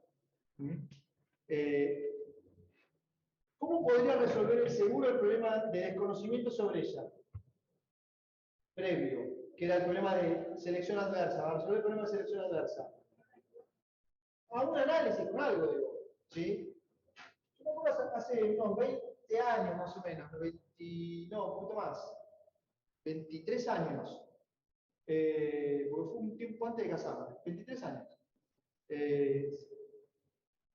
Contraté un seguro de vida, ¿sí? Y me preguntaba el seguro de vida, ¿fumás, sos alcohólico? No me acuerdo cuántas cosas me preguntaban. ¿Y ustedes qué contestarían si solamente tienen que llenar una planilla? No. ¿Cómo llegamos al test que es un espanto, pero los test de declaraciones juradas sobre el estado de salud en pandemia? No tengo nada, 36-3. ¿Sí? Vamos a la cancha con esto, por ejemplo. Vamos a ver el recital con esto. ¿Sí? En cuidar, en la aplicación cuidar. Que objetivamente es un mal uso de la herramienta o una herramienta incompleta. ¿Por qué? Porque digo, nadie chequea que vos me estés mintiendo. ¿Sí? De hecho, buena parte de la dispersión de la enfermedad tuvo que ver con malos controles de ese tipo. ¿Sí? Sobre todo al inicio, cuando era más focalizado en la circulación de la enfermedad. Entonces, ahí estamos hablando de un problema de generar información previa, antes de ocurrir.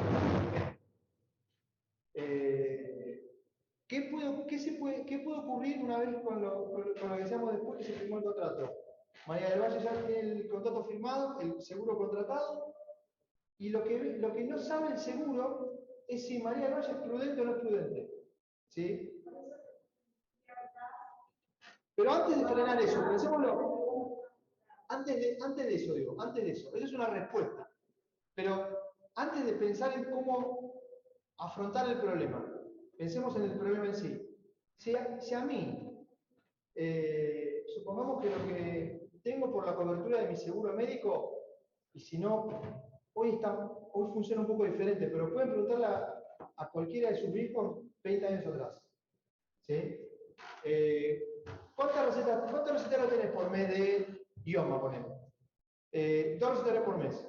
¿Cuántas líneas de medicamentos tiene incluido cada recetario? 3. Conclusión, podés sacar hasta 6 medicamentos por mes. ¿Sí? Y con descuento, ¿sí? Con un descuento o con la cobertura que correspondiera. Y vos ibas al médico y, no sé, 2 cosas te decían. Suponete que te dan un recetario, vamos a hacerlo fácil, un recetario para hacerlo con 3. Ibas al médico, el médico te decía, tienes que tomar esto y tomar esto. Y el mismo médico te decía, che, ¿te hace falta algo? sin control, sin verificación, sin que tuviera que ver con la razón por la que vos lo fuiste a consultar. Y vos le decías, bueno, estaba llevando, no sé, medicamentos para el corazón, y de repente decís, bueno, ya no sé, un ibuprofeno, tiene algo, un analgésico, ¿sí? Total, va en el seguro, ¿sí?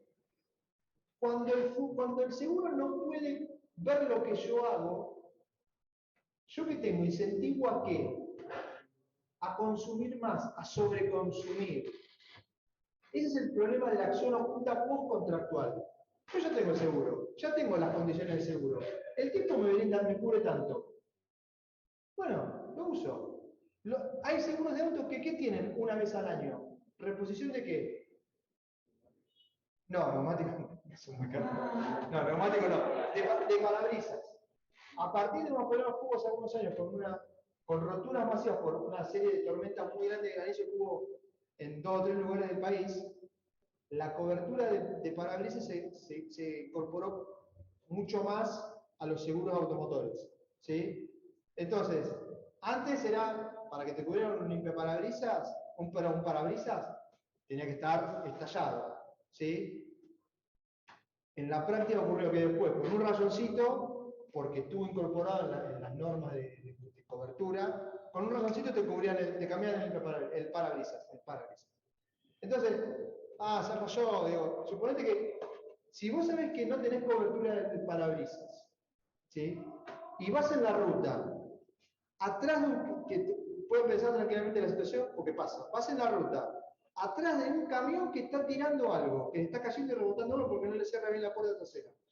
Piensa alguno que van a hacer, ruta 3, ruta 5, ruta 7. Piedrita, la piedra de obra, que va cayendo. Si vos no te lo cubren, ¿qué haces? ¿Te quedás atrás de ese camión en la ruta? No sé, o lo pasás o te alejás. O lo pasás o te retrasás. Porque cuidá que no te rompa lo que no tenés cubierto. Ahora, si lo tenés cubierto y te tenés que tenés mucho menos cuidado. Sobreconsumís o te arriesgás más. ¿Se entiende? De lo que sería necesario.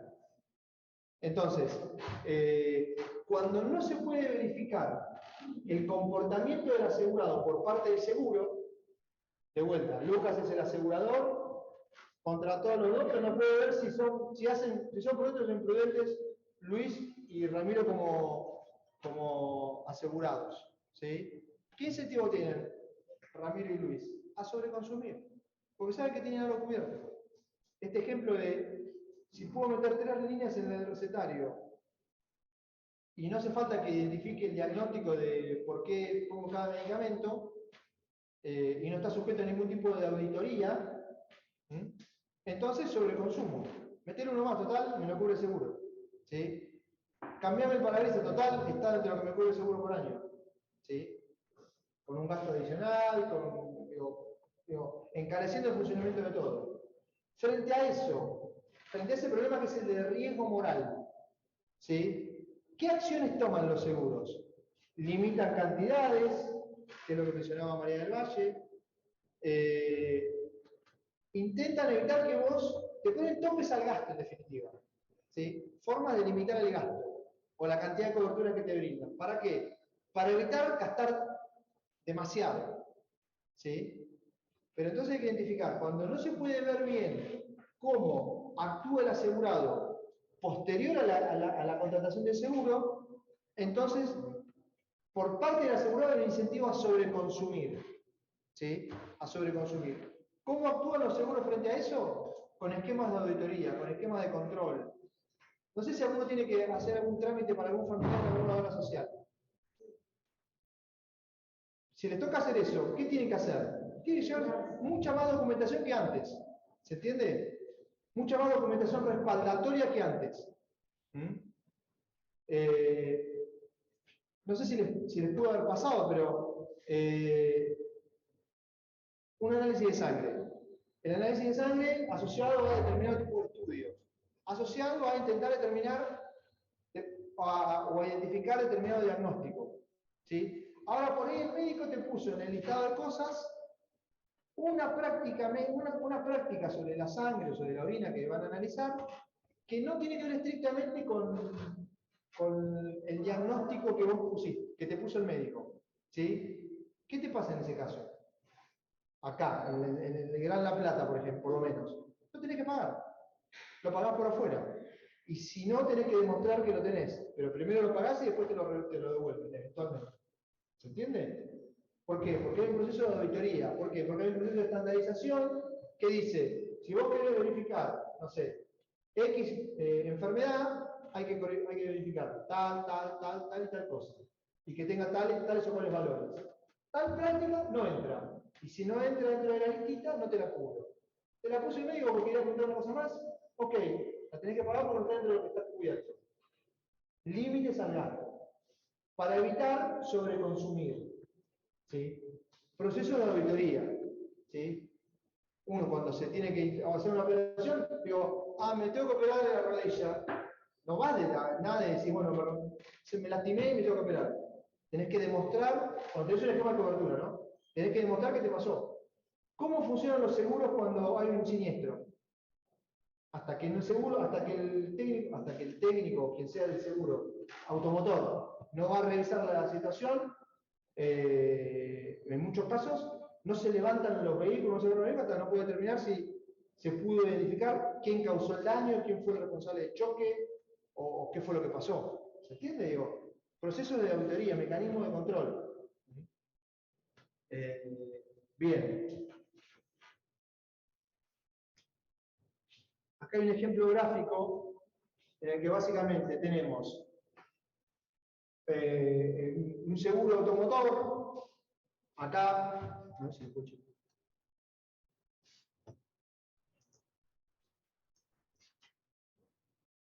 Tenemos la cantidad de kilómetros recorridos, ¿sí?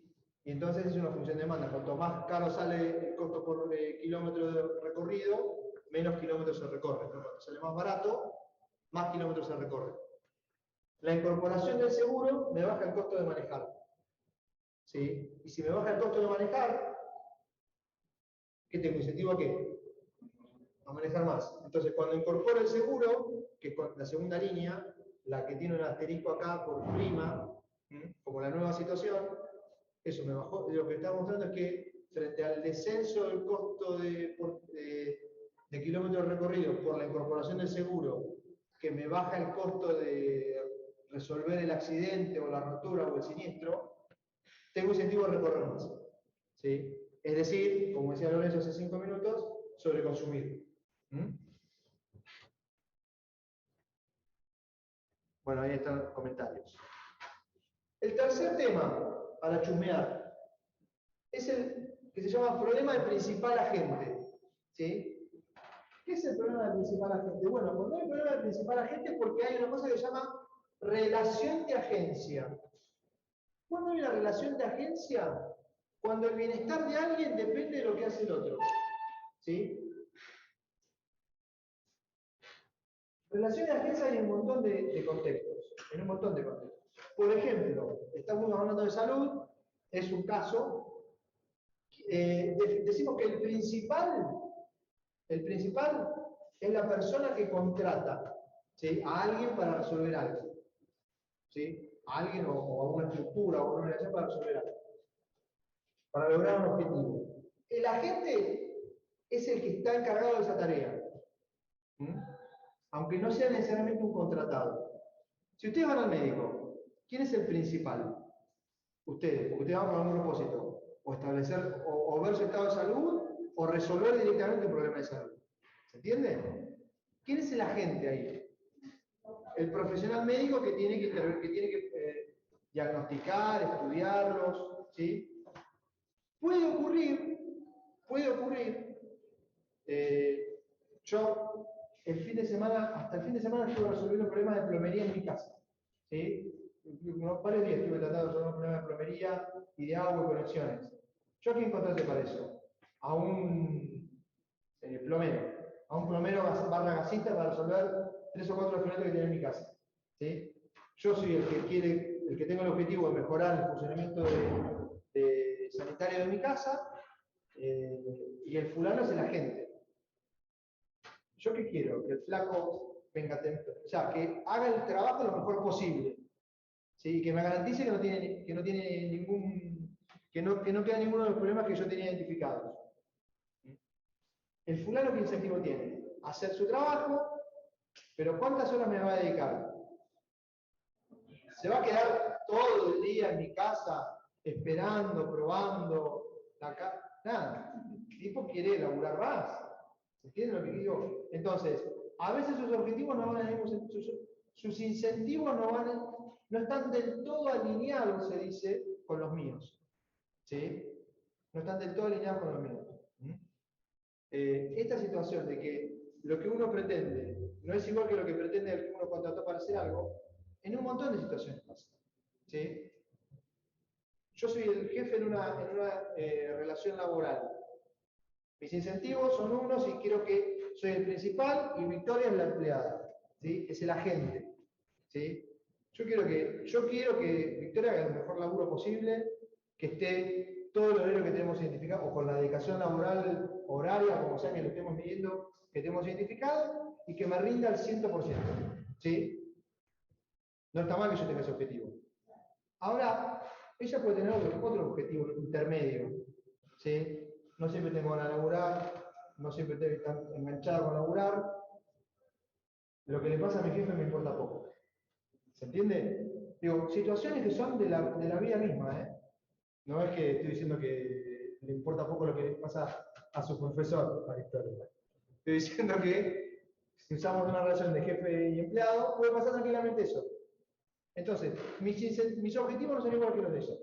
Y si no son iguales que los de ella, o no necesariamente iguales, decimos que los incentivos están desalineados. Y puede ocurrir que lo que ella esté haciendo vaya incluso en contra de lo que a mí me interesa. ¿Sí?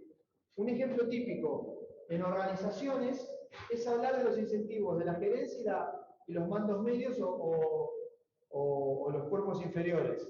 Por ejemplo, la conducción y la burocracia.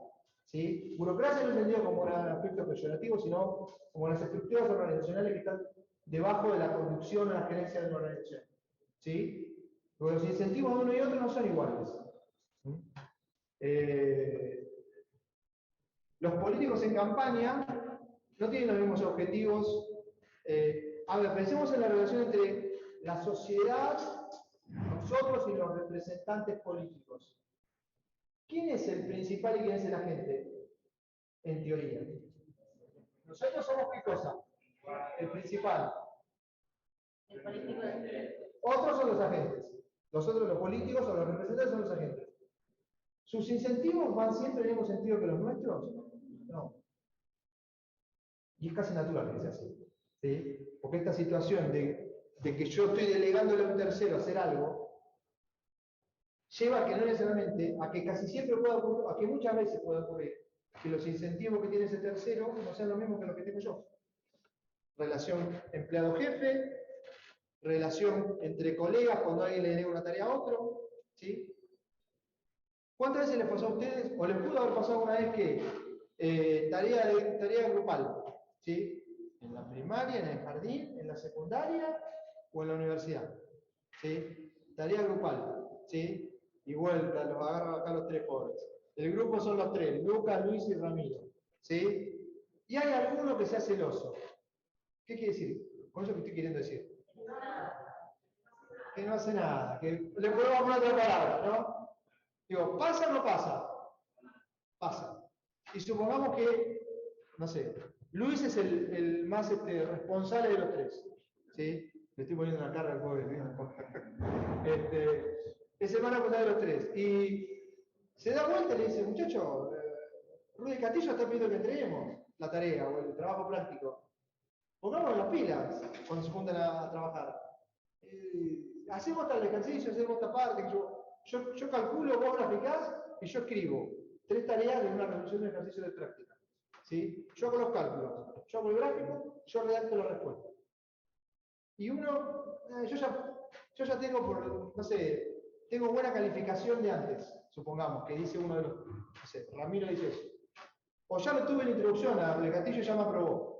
Entonces me va a aprobar otra vez. ¿Sí? ¿Se entiende lo que digo? Y Luis, yo ni sé quién es Rudy Castillo. Yo quiero probar la materia. ¿Sí? No me dejes a mitad de camino. Los incentivos de Ramiro y de Luis son diferentes. ¿Sí? ¿Tiene poder para hacerlo cumplir su tarea, Luisa Ramiro? Dependerá de cómo se establezca la relación. ¿Qué puede haber para que? Y si lo sacás del grupo, ¿qué generaría eso en Ramiro? Ok, pero la pregunta es, en términos de, usted que está buscando una calificación, ¿sí? Y si queda fuera de un grupo ya identificado, informado a los docentes, a Ramiro, por ejemplo, ¿qué le pasa? Que se queda sin nota, ¿sí? ¿Es negocio para él quedarse sin nota? No. Entonces, puede ejercer alguna presión, entre comillas, incentivar su comportamiento, ¿sí? Tomado del texto de Pinnick y Rubinfeld, que nunca sé si es Rubinfeld o Rapinfeld, pero no importa, estoy pensando en inglés. Lo que se dice es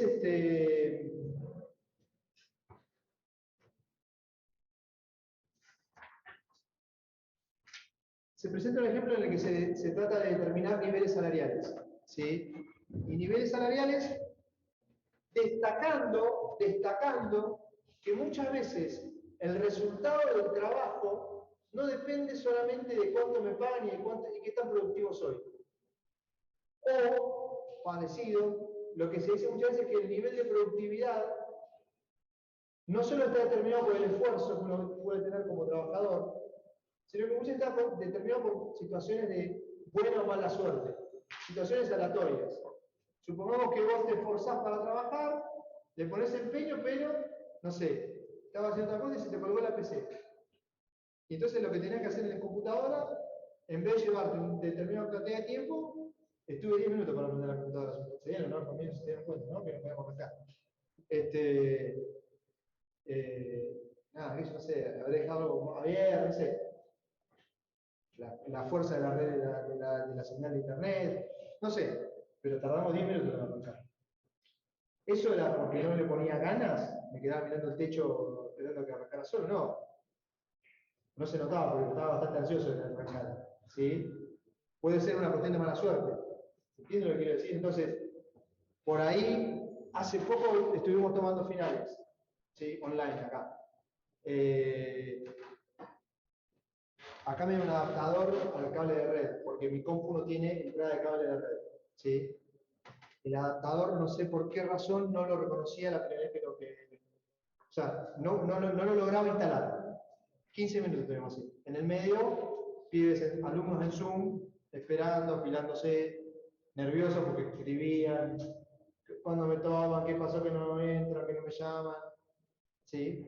A la bárbara de otro grupo, de otra materia, ¿sí? Que por suerte tenía el chat y le podía contar si está resolviendo un problema de conexión.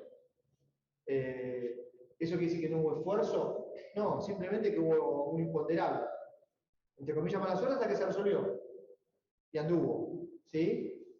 Pero entonces lo que se muestra es que muchas veces puede ocurrir que los niveles de producción no dependen exclusivamente del esfuerzo, sino que puede haber imponderables que influyen sobre los resultados. A partir de eso es que hay un par de ejemplos acá. Acá ven una producción de bienes, de relojes, poco esfuerzo y mucho esfuerzo por parte de los trabajadores, pero mala suerte y buena suerte, supongamos porque los insumos no son del todo buenos en algún caso, ¿sí? Para fabricar esos relojes, y entonces los niveles de producción que se logran alcanzar en un contexto y otro son diferentes, o pueden ser diferentes. Por ejemplo, una mala suerte es que estés produciendo y se corte la luz. ¿Sí? Una pavada, pero ayer estaba en una actividad laboral en mi trabajo de ocupación completa, en el Ministerio de Economía. Un compañero de trabajo con el cual tenemos una tarea tuvo un problema de salud con uno de sus hijos menores, nada grave, un accidente doméstico de pegar una patada a una mesa, como nos pasa un montón de veces, como medio descalzo pegar a la pata de la cama. A muchos nos puede haber pasado cosas del estilo, ¿no? La cuestión es que la pata se le hinchó al nene, lo llevó al sanatorio argentino que está en 56 y 12 y se cortó la luz. Y entonces la radiografía que le tenían que hacer, que son 2 minutos, el proceso tardó 1 hora. Conclusión, mi compañero volvió en vez de a la media hora que me había dicho, volvió a las 2 horas. Y terminamos mucho más tarde el trabajo. Yo me fui más tarde a mi casa, mi compañero se fue más tarde. ¿Eso porque no le pusimos ganas? No, mala suerte. Pudimos generar producción porque después con el esfuerzo lo recuperamos. Pero por ahí, miren los números, con poco esfuerzo y buena suerte, hubiéramos generado el mismo resultado en términos de producción. Hubiéramos terminado antes lo mismo que no era tan difícil. ¿Se entiende? Bien, entonces, el punto es que, frente a esto, es posible establecer incentivos. ¿Sí? Los incentivos laborales, ¿cómo son a veces? ¿Cómo les parece que funcionan? A veces intentando motivar al trabajador a esforzarse más. Y de esa manera que los intereses del trabajador estén en línea con que es el agente, estén en línea con el del productor, que es el principal en esa relación. Una buena paga, distintos mecanismos para incentivar la producción. ¿Sí? Remuneración por productividad, presentismo, distintos mecanismos que hay salariales o vinculados a los ingresos que implican premiar el esfuerzo, ¿sí? Puntualidad, no sé, calidad del trabajo. Ahora, posibles diferentes medidas. Si es que es posible medir. A veces no es posible medir tan fácilmente. ¿Sí? ¿Cómo mido la calidad de la atención al público? ¿Solamente por la cantidad de casos que atiendo? Por eso digo, los resueltos, no resueltos, los resueltos, los no resueltos, necesariamente son no resueltos porque yo no puse esfuerzo como empleado que atiende público. No es tan claro a veces, ¿se entiende? A veces es posible establecer métricas, formas de medir, a veces no es tan fácil. ¿Sí? Si no es tan fácil, no es tan fácil retribuir el esfuerzo. Supongamos que te pago por caso resuelto. Bueno, sacar, o hacer figurar que lo resolviste. Digo, tu incentivo como empleado es sacar, no importa si... Bueno, y ahí como medica la satisfacción del cliente. A veces no es tan fácil. ¿Sí? ¿Se entiende? Digo, lo que digo es que muchas veces se intentan establecer sistemas de incentivos, dependerá cuál es la actividad, será más fácil de medir o no el resultado de eso. ¿Sí?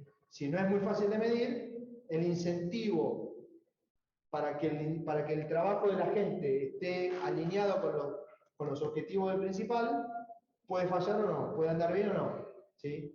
Otro mecanismo, y si quieren chusmear los ejemplos numéricos en el texto, uno es de incentivos laborales. ¿Sí? Este primer ejemplo que van a aparecer esto es sección 17.5, capítulo 17.5, si no me equivoco. Otro mecanismo es el de participación en las ganancias. ¿Sí? Participación en las ganancias. Que lo que busca es, ganás vos, ganamos todos. Porque yo como empleado me llevo una partecita de lo que vos ganás. Después la discusión es sobre cuánto, digo.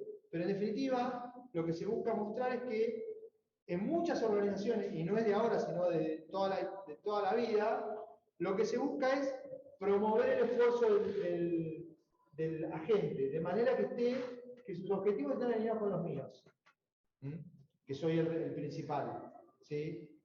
Si yo al tipo que contrato para que me resuelva algo, le pago en tiempo y forma y según lo acordado, respecto de un cliente que le paga mucho más tarde, ¿sí? Y que le cuesta mucho más cobrar, ¿a quién le van a...? Yo imagino que si yo tengo esa actitud a un proveedor que me dio confianza en lo que yo le compré o le contraté, supongamos el plomero que estoy mencionando, yo creo que o lo recomiendo, ¿sí? Que es otra forma de incentivar, porque no le estoy pagando yo, pero estoy haciendo que otra gente que cree en mi palabra, un amigo, lo llame y lo contrate para resolver un tema y al tipo le hago seguir teniendo trabajo. Entonces, ese fulano, esos incentivos que son completamente habituales, o que los pensamos de manera muy habitual, lo que buscan es tratar de resolver que los incentivos de ese fulano, la empleada que era hoy Victoria, estén alineados con las mías que yo conmigo que era el jefe. ¿Sí? Obviamente, como decía en un momento, a veces podemos hablar, en el texto estamos hablando, se hablan de incentivos, se dice pecuniarios. Pecuniarios tiene que ver con pecunio, que tiene que ver con monetario. ¿Sí? ¿Qué otra cosa mencionó María del Valle que no lo va a repetir ella? Que es no pecuniario. El clima laboral, el respeto. ¿Sí? Por ejemplo. ¿Sí? No necesariamente tiene que ser solo eso, pueden ser las oportunidades de crecimiento de carrera. Puede ser, no te puedo aumentar el sueldo, pero te puedo pagar cursos de formación. Te puedo pagar educación de posgrado, no sé, ofertas o incentivos que tienen muchas organizaciones y con lo que ustedes seguramente han escuchado o van a escuchar dentro de un tiempo. ¿Sí? Como hay distintas formas de incentivar, sobre todo los que hagan la carrera de administración, porque tienen materias específicas con ustedes, ¿no? Sobre todo, pero por su propio desempeño en la vida laboral, digo, van a ir creciendo, van a ir laburando y van a ir cruzándose con situaciones en las que se dan cuenta que hay, a veces no capacidad de aumentar sueldos, pero sí de que te incentiven de alguna manera. Entonces, yo te pago la educación de posgrado, te pago el posgrado, sos contador, te pago el posgrado en finanzas, pero después te quedas 2 años laburando conmigo. Bueno, como una forma de fidelizar, como una forma de decir, bueno, yo no te puedo dar tu sueldo, pero te va el puesto. Y te debe faltar lo que necesites para tu formación. ¿Sí? Entonces somos, entre comillas, como asociados en tu proceso de mejora académica y laboral. ¿Se entiende? Yo me beneficio porque vos aprendés cosas que sirven en el laburo, a vos te queda también eso. ¿Sí? Por un tiempo te pido que te quedes en la organización, después te puedo decir si te sirve. Otra alternativa. ¿Se entiende? Son mecanismos de para hacerte partícipe. Y que no necesariamente son pecuniarios, no necesariamente son monetarios. ¿Sí? No me acuerdo ahora, no lo sé ahora, pero era un tema que en una de las materias, los que hacen la carrera de economía, van a ver, digo, en la carrera de economía tenemos las 2 ramas, macro y micro, con distintos contenidos, cierran en 2 materias. En quinto año, política económica 1 y política económica 2. Política económica 1 es de temas micro, política económica 2 es de temas macro. ¿Sí? Y entonces, en política económica 1, este tema de incentivos era una bolilla. Una bolilla, o sea, un grupo de contenidos importantes. Monetarios y no monetarios. ¿Sí? Y tiene que ver con esto, con resolver problemas de principal agenda. Un comentario muy cortito. Bueno, ya voy cortando. Hacemos un comentario muy cortito para que chumeen el texto. ¿Qué se presenta?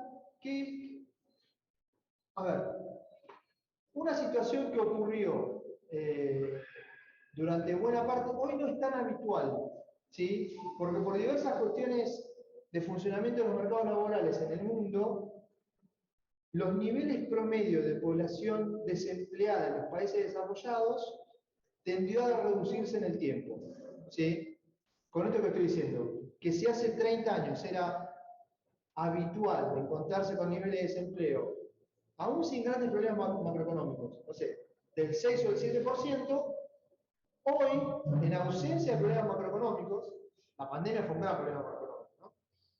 Digo, no solo económico, pero que no es enorme problema. Digo. Supongamos, en ausencia de grandes distorsiones mundiales al funcionamiento macroeconómico en los países desarrollados, los niveles promedio de desempleo en los países más avanzados están en torno al 3 o 4%, mucho menos que hace unos años. ¿Sí? Una teoría que buscó explicar esos niveles de desempleo más altos hace algunas décadas, muy sólida técnicamente, era el de los llamados salarios de eficiencia.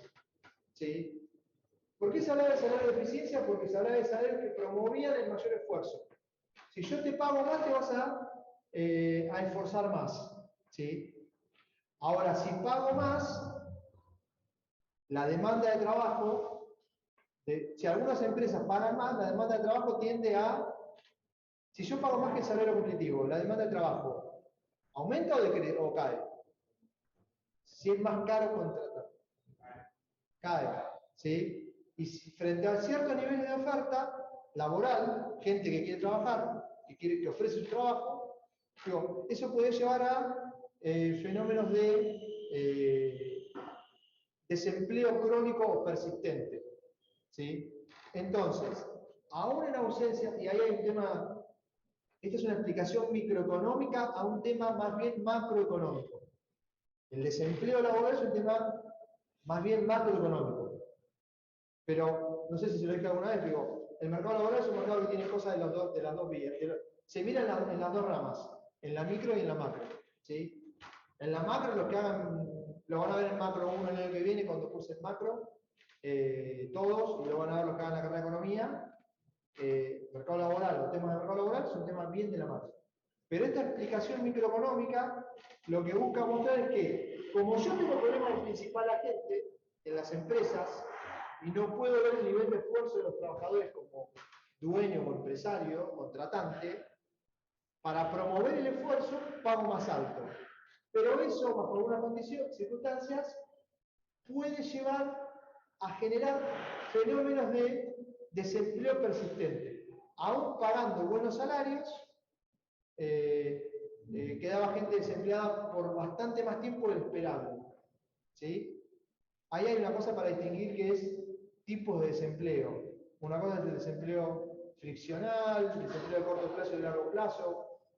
No es para que se enloquezca con el punto, pero el tema es entender que intentar resolver problemas de principal agente en la relación laboral que están caracterizados porque no puedo verificar el nivel de esfuerzo de los trabajadores, puede ser la explicación para algunos fenómenos de persistencia de trabajo cuando quiero resolverlo más. ¿Sí? Entonces, les pido, esto es el punto 17.6 en el libro. ¿Sí? Si no saben explicarme salario de eficiencia, no se van a sacar la nota más alta. ¿Sí? Pero en términos de, digo, ¿cómo son los exámenes? Cualquier examen que uno va rindiendo. Primero le pregunto 2 por 2. 2 más 2, primero. ¿Cuánto es 2 más 2? Tanto. Después te pregunto 2 por 2. Después te pregunto 2 al cuadrado. Después te pregunto 2 al cubo. ¿Qué estoy diciendo?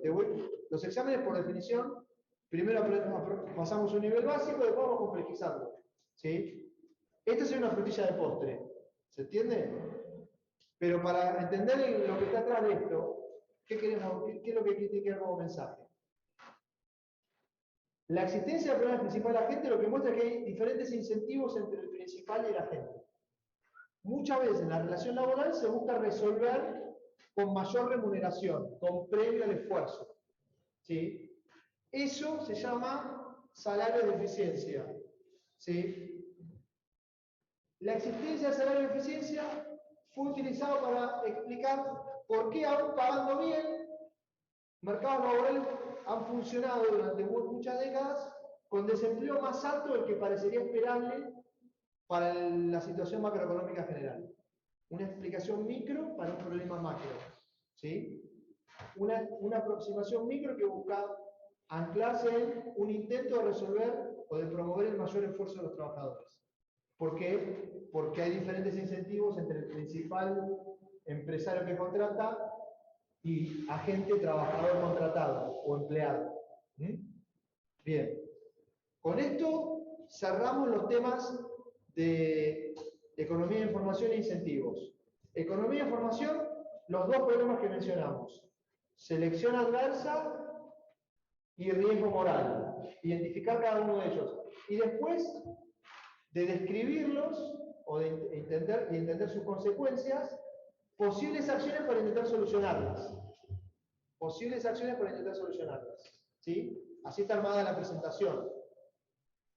El otro problema es el de incentivos. ¿Por qué? Porque como no tenemos nada de información y no necesariamente los incentivos entre una parte y otra en una relación contractual son iguales, puede haber incentivos desalineados. ¿Sí? Y entonces, ¿cómo se busca resolver esos? Con mecanismos de incentivos monetarios o no monetarios al esfuerzo, o incluyendo o incorporando a los trabajadores en la participación de las ganancias. Eso, aún así, puede generar problemas adicionales. Teoría de salario de eficiencia. ¿Sí? Esa es la secuencia de temas, de cómo los ordenamos. Como les dije, como no grabamos la presentación esta, no voy a subir esta de hoy, Voy a editar un poquito lo que tengo del año pasado y a más tardar el jueves la tienen subida. ¿Sí?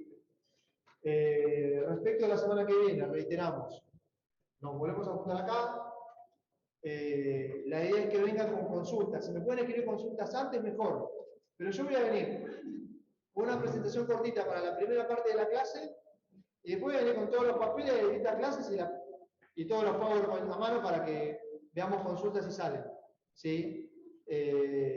Así que si alguno en estos días se va dando cuenta que hay algo que se trabó o que le cuesta darse cuenta de qué se trata, solamente me manda el tema, me dice, por favor, repasaríamos mercado de factores, tal tema, no sé, lo que sea. ¿Sí? No hace falta que me hagan la pregunta completa, pero por ahí me costó entender la cosa, la podemos tocar y al menos me ayuda a mí a preparar un poquito de que no salgan las cosas en el aire y hacer un pequeño orden de temas. ¿Sí?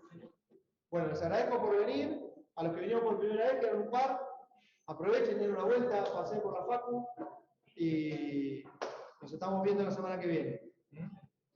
Cuídense, chicos. A los chicos de Zoom, gracias por